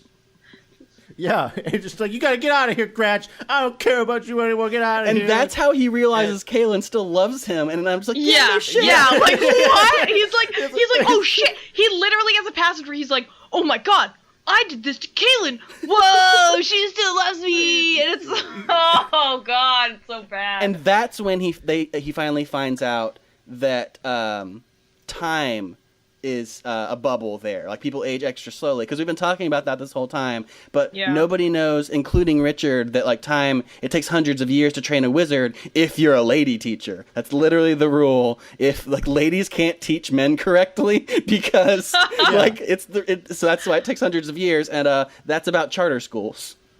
It's hitting all the political bases right here. Yeah, man. It's this crazy idea. So and it's hinted at the beginning, towards the beginning of the book, because I remember thinking, because there's a lot of stuff we're glossing over here for time, and also because, like we said, so much of the book doesn't fucking matter. Yeah, so many speeches, just so many speech. There's a section where Kaelin goes to like the Imperial Order. This guy rambles and speechifies at her for like 3 pages, and then like the next chapter, she goes and like reiterates his rambling speechifying for another 3 pages. Yeah. And anyway, so the thing that was like the time skip that was hinted at the beginning was when you get this cutscene where Jedediah, another stupidly named character, I just want to call him Jebediah. He was Jebediah Springfield the whole time. Jebediah Springfield. A noble spirit in Biggins, the smallest man. Anyway, so Jedediah, there's a scene with him and the sister who loves him and is betrayed by him, and then a few chapters later, later, Verna's talking about how she has this guy she loved at one time called Jedediah, and I'm like, that's weird, because Verna's described as being, probably 40, and Jedediah is clearly, like 22 or something. I was like, oh, that's weird. How old is this lady? And then I started thinking, oh, there must be a time thing going on. And then later at the, towards the end, it's revealed. And I would like to talk about just time throughout the entire book, the first 2 books, because, all right, so you got this weird time shit happening at the Palace of the Prophets, right? So how long do you think Richard was there? Like 3 months. Yeah. Like 3 months. So wouldn't that mean that, like, a year had passed? Or 9 months had passed, or however... I think it's about aging, not time. Time passes the same, but the people at the prophets don't age. That's the whole thing is revealed because Richard makes a friend who works down in the vaults, where there's all this prophecy. And like Chris was saying, how like prophecy is just a crapshoot at the end of the day. That idea is enforced so much by the fact that there are vaults and vaults of them. And there's this nerdy guy named Warren who's like the guy who knows all the stuff about the prophecies. So Richard basically tells this guy, like, oh, you're so wise for someone so young. And he's like, oh, I'm 157. And then Richard's like, what? Well, yeah, but nothing goes by normally outside. I mean, it does. So the days pass the same. It's just they don't age. So, like, that's why he knows he's 157, because 157 years have passed. He just only looks 30. Right, but everyone he knew in his life is dead. Oh, for sure, because they can't live to 157. Right. Yeah. So... And the tension comes from, like, Richard realizing he's not going to get out of the fuck school anytime soon. Right, because he's going to be there for 300 years. Yeah. And so, okay, so, he's been there for maybe 3 months. Like, if you parse out how much time each of these little parts took... I don't believe it, because somewhere towards the end of the book, Kaelin makes a remark saying, oh, they'd been on the road about, like, all of this had happened in about 4 to 6 months, books 1 and 2, and I was like, no fucking way. There's no fucking way books 1 and 2 happened in 4 to 6 months. It's not possible. It's not possible unless this is the smallest world ever, unless these countries are, like, states, and they're really not that far apart. Like, I don't know. I think that is the case, sort of, with the Midlands, and I only say that because the old world is depicted as being, like, 100 times bigger.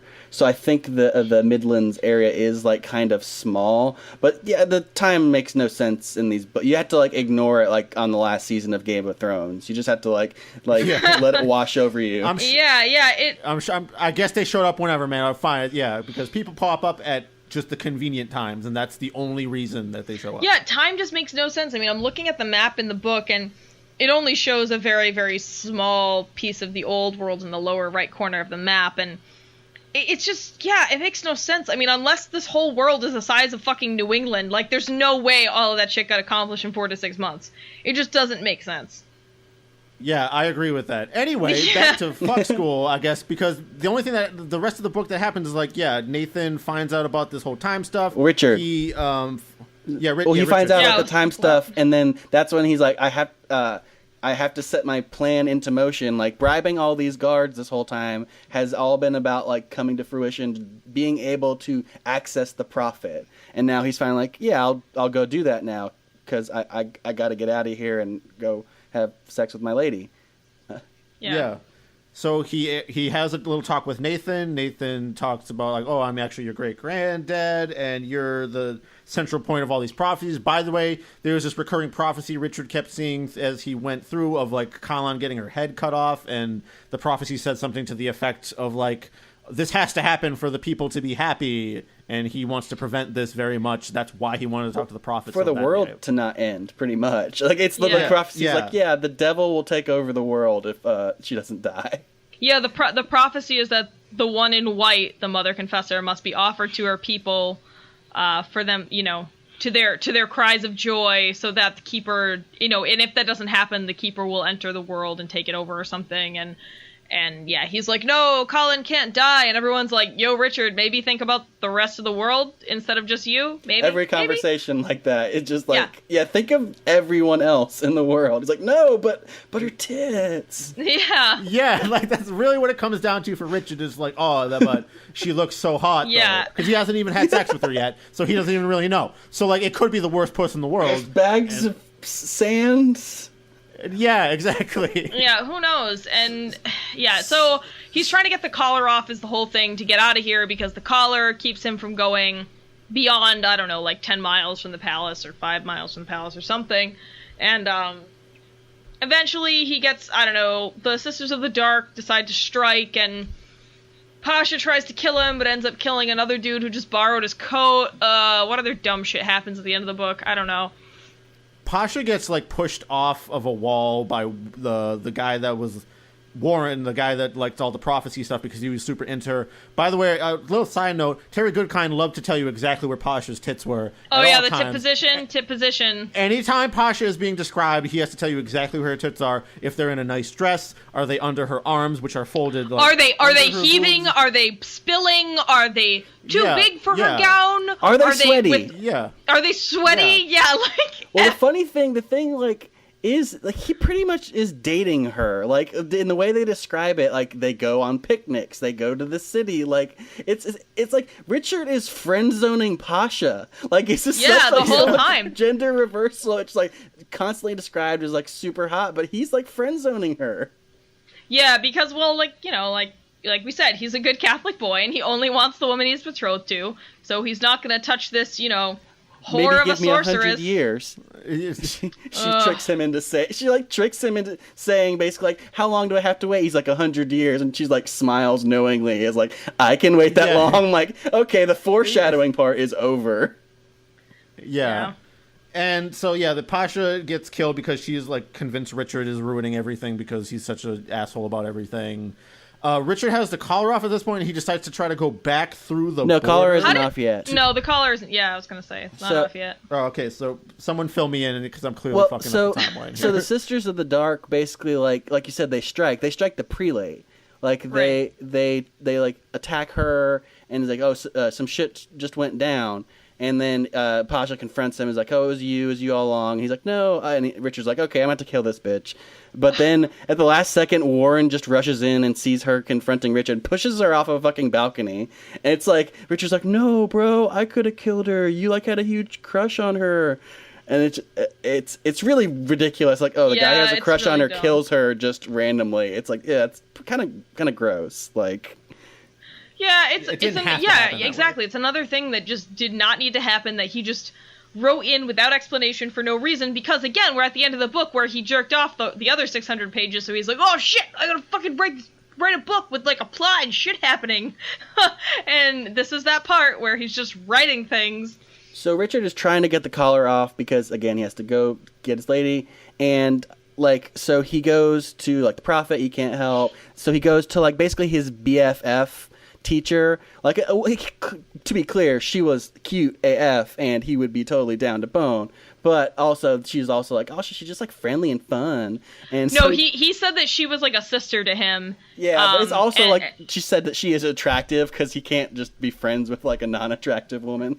Yeah, no. Yeah, it's God forbid. Richard doesn't understand. And obviously, so like the clue that this woman, you know, the clue that lets you in on who she really is her blue with violet flecked eyes that this fucking Terry writes about throughout the entire book. I know. She is the evil Sister of the Dark who is getting fucked by that barb dick demon in the woods. So yeah, he falls for it. She they, like, almost sword rips fight his... in the woods. Like, she tries to get his Radhahan off. She's like, tells him, I'll do it. And that's when she's like trying to rip it out and giving him the test of pain. And she can't get it off. She says he's trying to get the collar off. She's actually trying to steal his gift. And so he's like, what the fuck, bro? She's like, I almost had it. And then they have a sword fight for no fucking reason.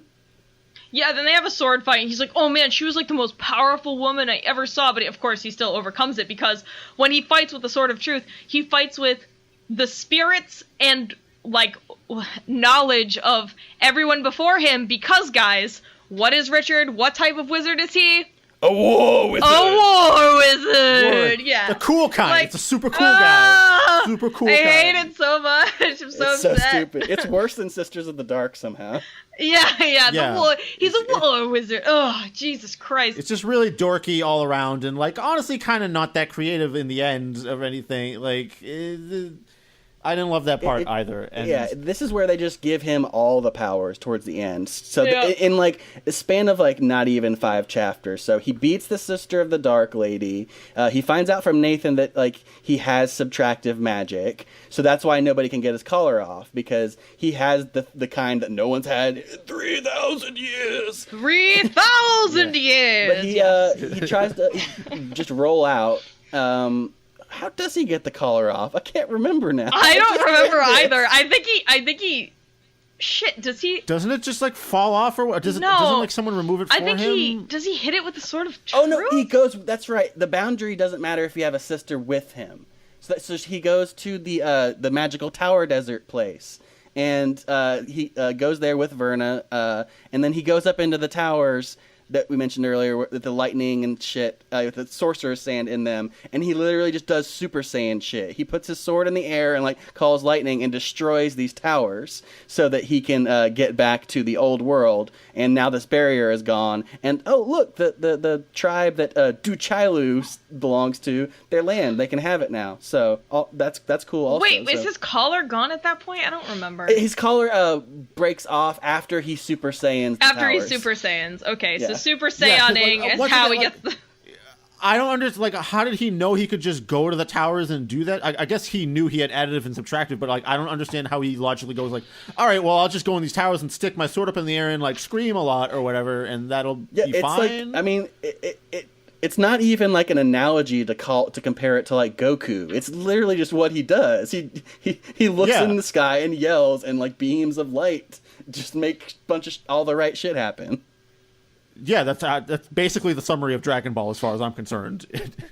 Sorry, I'm trying to figure out exactly how it happened because I don't remember. I'm looking through the book now, but I don't know. You guys can just... I read this today. Yeah. Oh, okay. All right. No. I'm saying I can't remember either. Oh. Yeah, I finished it like a week ago, and I'm like, It really is, like, it just, like, falls off him because he finally, like, touched his Han the right way or whatever, you know? Yeah. He tickled the tip instead of just gripping the shaft all the way too hard. So, but like, going back to the thing you said at the very beginning, this is the time when he, at this point, through a bunch of bullshit that doesn't matter, he knows that Dark and Rawl, who is somehow back in the world again, he is at the People's Palace with the Boxes of Orden, doing some sort of spell thing with that scrin bone that will let the Keeper out of the underworld. So Richard has a choice to make. He can either go save Kaelin or go save the entire world. And he uses his other superpower, which is the dragon tooth, and he calls that Deus Ex Machina in the sky, named Scarlet. And he flies. Oh my god, the fucking dragon again! All right, sorry, I'll let you keep going, and then I'll say my piece about the stupid dragon. No, go ahead, because it's literally just like me stating the plot events of the exact last book. Okay, so he rides the dragon to the People's Palace in Dahara, just like the last book. And, you know, they're flying in, and the dragon's, you know, taking some fire, because the dragon is basically like a living airplane, you know, it's a living warplane. The dragon's taking some heat, and, like, gets a hurt wing, and goes down, whatever, but everything's cool, it's still alive, she's just hurt. And he does his shit in the Garden of Light, and then he like, comes back out, and the dragon is like, oh yeah, I just had a baby. He's like, what? Like, she's like, yeah, look at my egg. I just birthed this egg. Like, dude, why did you fly into battle if you were pregnant, you psychopath? And why didn't you mention that before to anyone? It was just like, it didn't make any sense. And then Richard's like, and you know, seeing the egg just reminded me how precious life really is. Single tear rolls down cheek. Like, why did that happen? I don't get it. It was so pointless and dumb. The book just has its own episode in the middle of I didn't know I was pregnant. Like, yeah, it was just like, what? But so while he's flying her down, though, I caught this minor runner, which is actually just a dumb plot hole. He's flying Scarlet down, and it's not just Dark and Rawl alone. It's some sort of Sister of the Dark that's helping him with this spell. But the Sister of the Dark, who's doing the spell down... Sister Odette. Odette. She's on the ground, and she becomes the third wizard or witch in the book to be killed by just a bow and arrow. Kaelin kills 2 wizards with just a bow and arrow, and Richard kills one from the back of a fucking dragon with just an arrow. And I'm just like, how... Like, how weak aren't they supposed to be the strongest things? Yeah, it's very weird how physically they're incredibly weak. They're, it's like when you play, like when I played Dark Souls, I was, I played a sorcerer class, so a sorcerer pyromancer, and I was, I was very physically vulnerable, even though magically I was very powerful. I guess that's the only way I can describe it, but at the same time, wizards in this world have so many like spells they can put up as protection. Yeah, that's true. Like, stuff because like Zed, for example, doesn't Zed have like layers of bodily protection? It comes up in one of the chapters. Yeah, in this they have book. shields. They're called shields. The Sisters of the Light have them, but for some reason, like these fucking arrows can just go right in these motherfuckers. Or I guess they're just too arrogant. They don't have their shields up or something. I don't know. Yeah, there's really no good reason for it. That's another thing. It's like there's just no fucking good reason for it. So back to kind of like wrap this whole thing up. Like Richard does, it's literally the same sequence of events. He goes back to the Garden of Life where Darkenrahl is waiting for him. Darkenrahl wants him to do something, but at the last moment, Richard chooses the right thing to do, and it gets rid of Darkenrahl the right way instead of the wrong way. He's a good man, exactly. Chris. We need more good men in this and we world. forgot about the other subplot of how the prophecy about Colin being executed comes true, but not really because of because Zed is a fucking G again and like does something to make Colin believe she's really dying and casts a death spell on her, which makes everyone else think she's really dead, but she's not really dead. And then Colin and Richard have fucking sky sex facilitated by Denna. That's so like. It's like so hilarious reading it back, the actual climax, because Richard locks away Darkenrahl in the underworld by being power of being a good man trademark.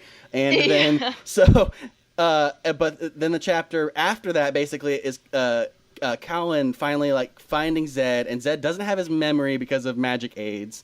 And, that was the cure for magic aids. But somehow. But then 3 pages later, it's fine because again. She shocks him back into like knowledge by saying the Sisters of the Light have Richard, and he basically like beats the fuck out of her for a couple minutes, and that's how he convinces her to make that spell work. But the funniest fucking thing in the world was to me like, so Richard solves everything, and then he he tries to run to Idendrill.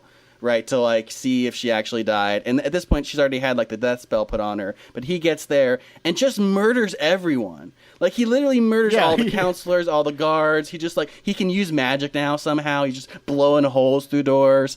And at the very like end of the book, it shows like Kalen's with Zed. It was all a hoax all along, sure. So but then the end of the book is they both go pray really hard.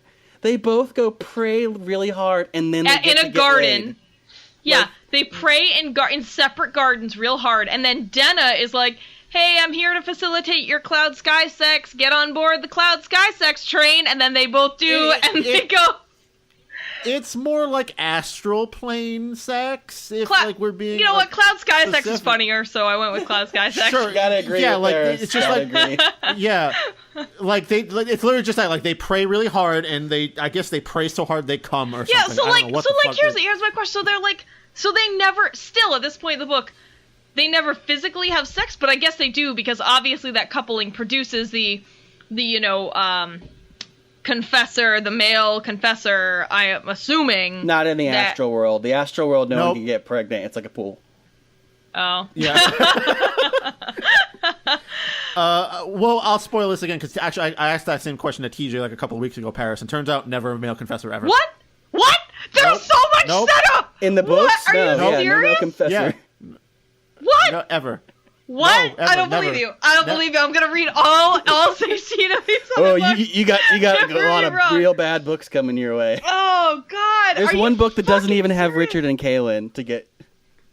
Oh well, I know that they're out of like time sequence. They're not in chronological order, so that makes sense. All right, so yeah, that's basically how this book wraps up. Is in the end, Richard's just such a cool, good guy that he just, through the power of being such a cool, good guy, gets out of all situations fine. That's his power. Yeah, he's a god. He's a god. Yeah. And they get to get laid at the end. Like that's the thing was so funny to me. I was like, I forgot they get to have sex, because like he does kind of congratulations, you just murdered all these people. But Cloud Sky sex also. Yeah, it's just so strange. And then it ends with they eventually meet up, and Gratch comes back, and he's like, "Oh, Gratch, you want to meet the lady?" And he's like, "Yeah." And they go and, I don't know, hug and meet Colin. So stupid. The end.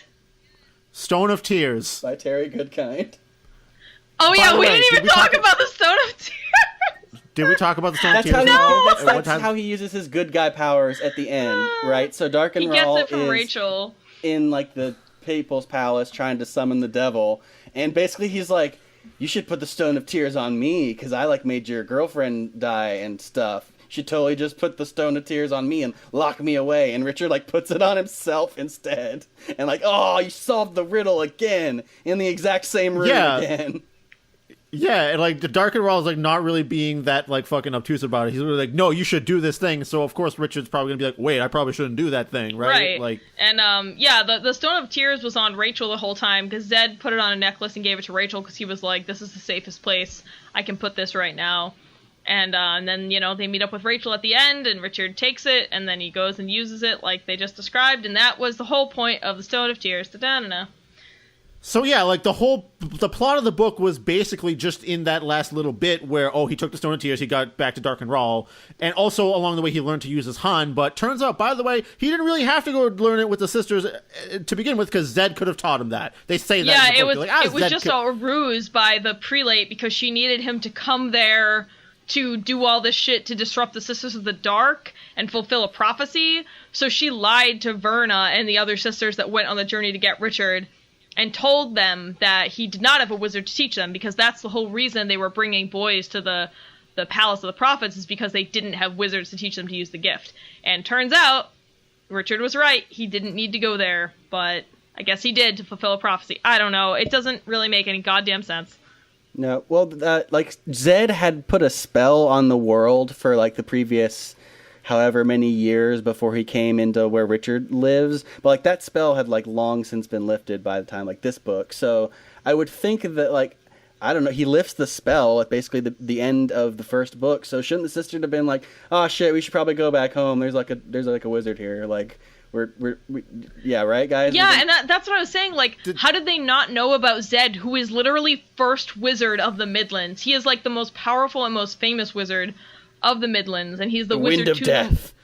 To the Mother people Confessor. Recognize him. So it's like people recognize him. And like if you take into consideration how long it takes for a wizard to fucking train, like, hasn't he been around for a really long time and he's super famous? So yeah, it does not make any sense that they would not know. They have literal text messaging in this world. Like, the sisters have this magic book where they can write to each other and receive messages, and yet somehow they know nothing of the new world. Like, it kills me. Plot holes aplenty. Just a random detail I just had like written in my notes. We're in that section of the podcast anyway, so just get it all out. Yeah. So I just wanted to mention, like, my favorite thing from Wizard's first rule is like the scene where the pedophile has to eat his own dick. That's a pretty satisfying all around. Where did that happen?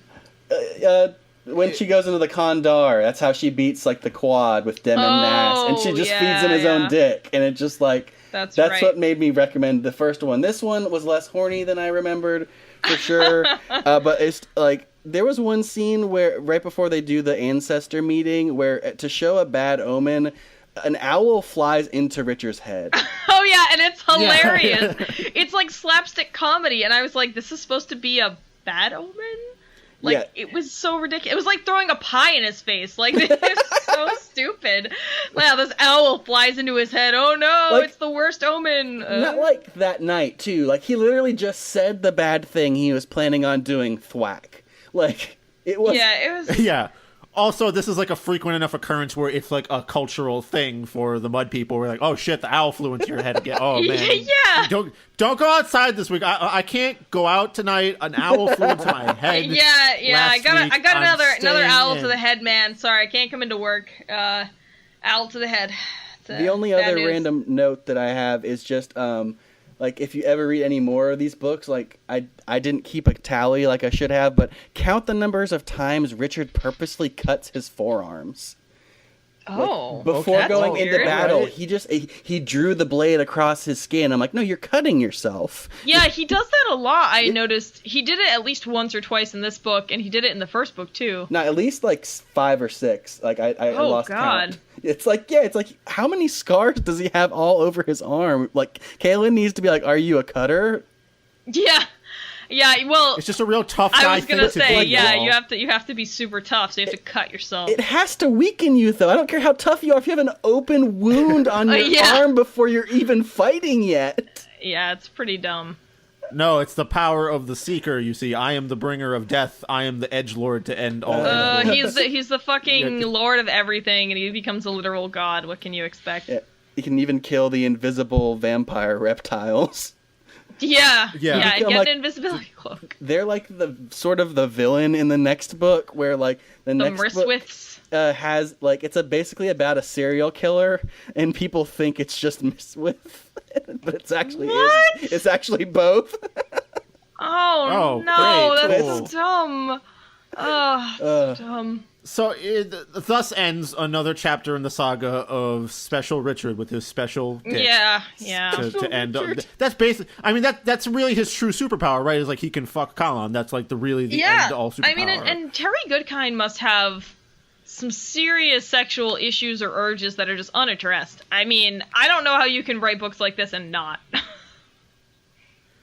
Hey, don't kink shame, man. But people are into what they're into. And in his case, it's a whole lot of sexual aggression, let's say. The later books are, it's like, cause he gets like kind of like old man, like old Fox News grandpa syndrome. Oh, as no. he gets older, because like I said, the Imperial Order, which is mildly introduced in this book, is like they're the big bad of the rest of the series, because they have control of the old world, and then they try to invade the new world, as they already have, obviously. And they're basically like, it's really hard to describe, but imagine if communist Russia was really also religious. Like, it's All like, right. Okay. it makes no sense, because it's like straight up communism, but also everyone is super God-fearing and hates the devil really hard. It's Okay. like, and then Richard will go on for 5, 6, 7 pages railing against socialism in these later books. Like at their worst, he'll like be at a town and be like giving them a speech how to like, you need to reject socialism. It's insane. But That's it's like really weird. he gets less horny and more like, goddamn Obama. Like. Wait, no, we've come full circle. Now he's just turned into his brother, who was railing against fire in the first book, and how terrible fire was. Remember Full fire? circle. The big political issue in the Westlands at the start of the whole series was, man, fuck fire, right? Doesn't it burn you? The weirdest part of that is like he starts doing that like in like 1999. It's like you should be like really loving these Bush years. Why are you like railing against communism? You know when the USSR fell, right, dude? It's fine. Yeah, no, I mean, Gotta get those political points out there. You gotta tell the youth of America. Via yeah, Bonnie Fantasy. Larry Yeah, Correa exactly. and Monster Hunter International can't do it all. You know, you gotta have. Yeah, correct. All right, does anyone have anything else to say? Because we're going long Yeah, on this one is for a sure. 2-hour Terrible Book Club episode. It's a lengthy book and it's worth it. So, Not worth it. do we have any final? Yeah, It's wait, so- that's true. That's true. I Actually, think I'm just gonna play the game where I open the book to a random page and read a paragraph. sure, let's do it. Which one do you have? I don't know. Let me see. I'm gonna close my eyes. Just wherever the coin may lie on this final couple of minutes here. I gotta. Go towards the end. Go towards the end of the book. Let's like hopefully land on a. I just want to apologize again for you guys reading this book because of me, because I read it and it's just so like poorly written and so repetitive and so little of the plot actually mattered. I was really disappointed, like compared to like the first book, which is at least a book. At this point, we've become somewhat professional at enduring. So Yeah, but like I was like, oh well, clearly like Wizard's first rule isn't as poorly written as some of the things I've seen that you guys have covered, and then I read this and Yeah. I'm like, this is every bit. oh yeah, this one fit the bill for sure. I kind of enjoyed Wizard's First World. This one was painful. Yeah, this is bad. All right, you want me to go towards the end? Yeah, just hopefully something in that last couple of pages. Hopefully we get a Pasha's tits update and whatever you land up. No, we got a Richard and Nathan chapter, unfortunately. Oh, wait, this is good because I forgot about this. Yeah, come on. Hang on. Hit us. Okay, so... Just wrap it up for us, Paris. Richard took a pear from a bowl on the table, polished it on his pant leg, and took a bite. He spoke as he chewed. You're going to die right here, in these rooms of old age without ever seeing the outside world again. The creases in Nathan's face deepened as his expression sagged. Seems you are a prophet, my boy. Unless you help me. Maybe if you help me, I'll be able to come back here and help you get out too. And what is it you want? I want this collar off. A sly grin spread on Nathan's face. Seems we share a common interest, Richard. But the sisters say I will die without it. The sly grin widened. They demand truthfulness from others, but rarely inconvenience themselves with it. The sisters have their own agenda, Richard. There is more than one path through the woods. The sisters say I must learn to use my Han in order to get it off. They don't seem to be helping much in that. It would be easier to teach a stump to sing than for a mere sister to teach you to use your Han. You have subtractive magic. They can't help you. Can you help me, Nathan? Perhaps. Nathan sat down in his chair, leaning forward intently. Tell me, Richard, have you ever read The Adventures of Bonnie Day? Read it? It's my favorite book. I read it until my eyes nearly wore the words off the page. I'd love to meet the person who wrote it and tell him how much I like the book. A broad, childlike grin stole onto Nathan's face. You just have, my boy. You just have. Richard came forward from the back of the couch. You wrote The Adventures of Bonnie Day? Oh. That's a perfect example of just like how shit just like works out for like a weird for some drama a little bit. Like, who cares that he's the one that wrote that shit? You could have made the point with that. Like, why? So supposedly this children's book that was given to Richard as a child was written by his great magical prophet grandfather as a primer for young wizards, a secret primer. And it's stupid because Richard talks all the time about how he draws from this book that he read as a kid and how important it was to him. It's just another stupid fucking thing in this book. This book series it shouldn't be called the Sword of Truth series. It should be called Another Stupid Fucking Thing. Yeah. Sure. So yeah, the story of Bonnie Day or the Adventures of Bonnie Day. Yeah, it's the. All right.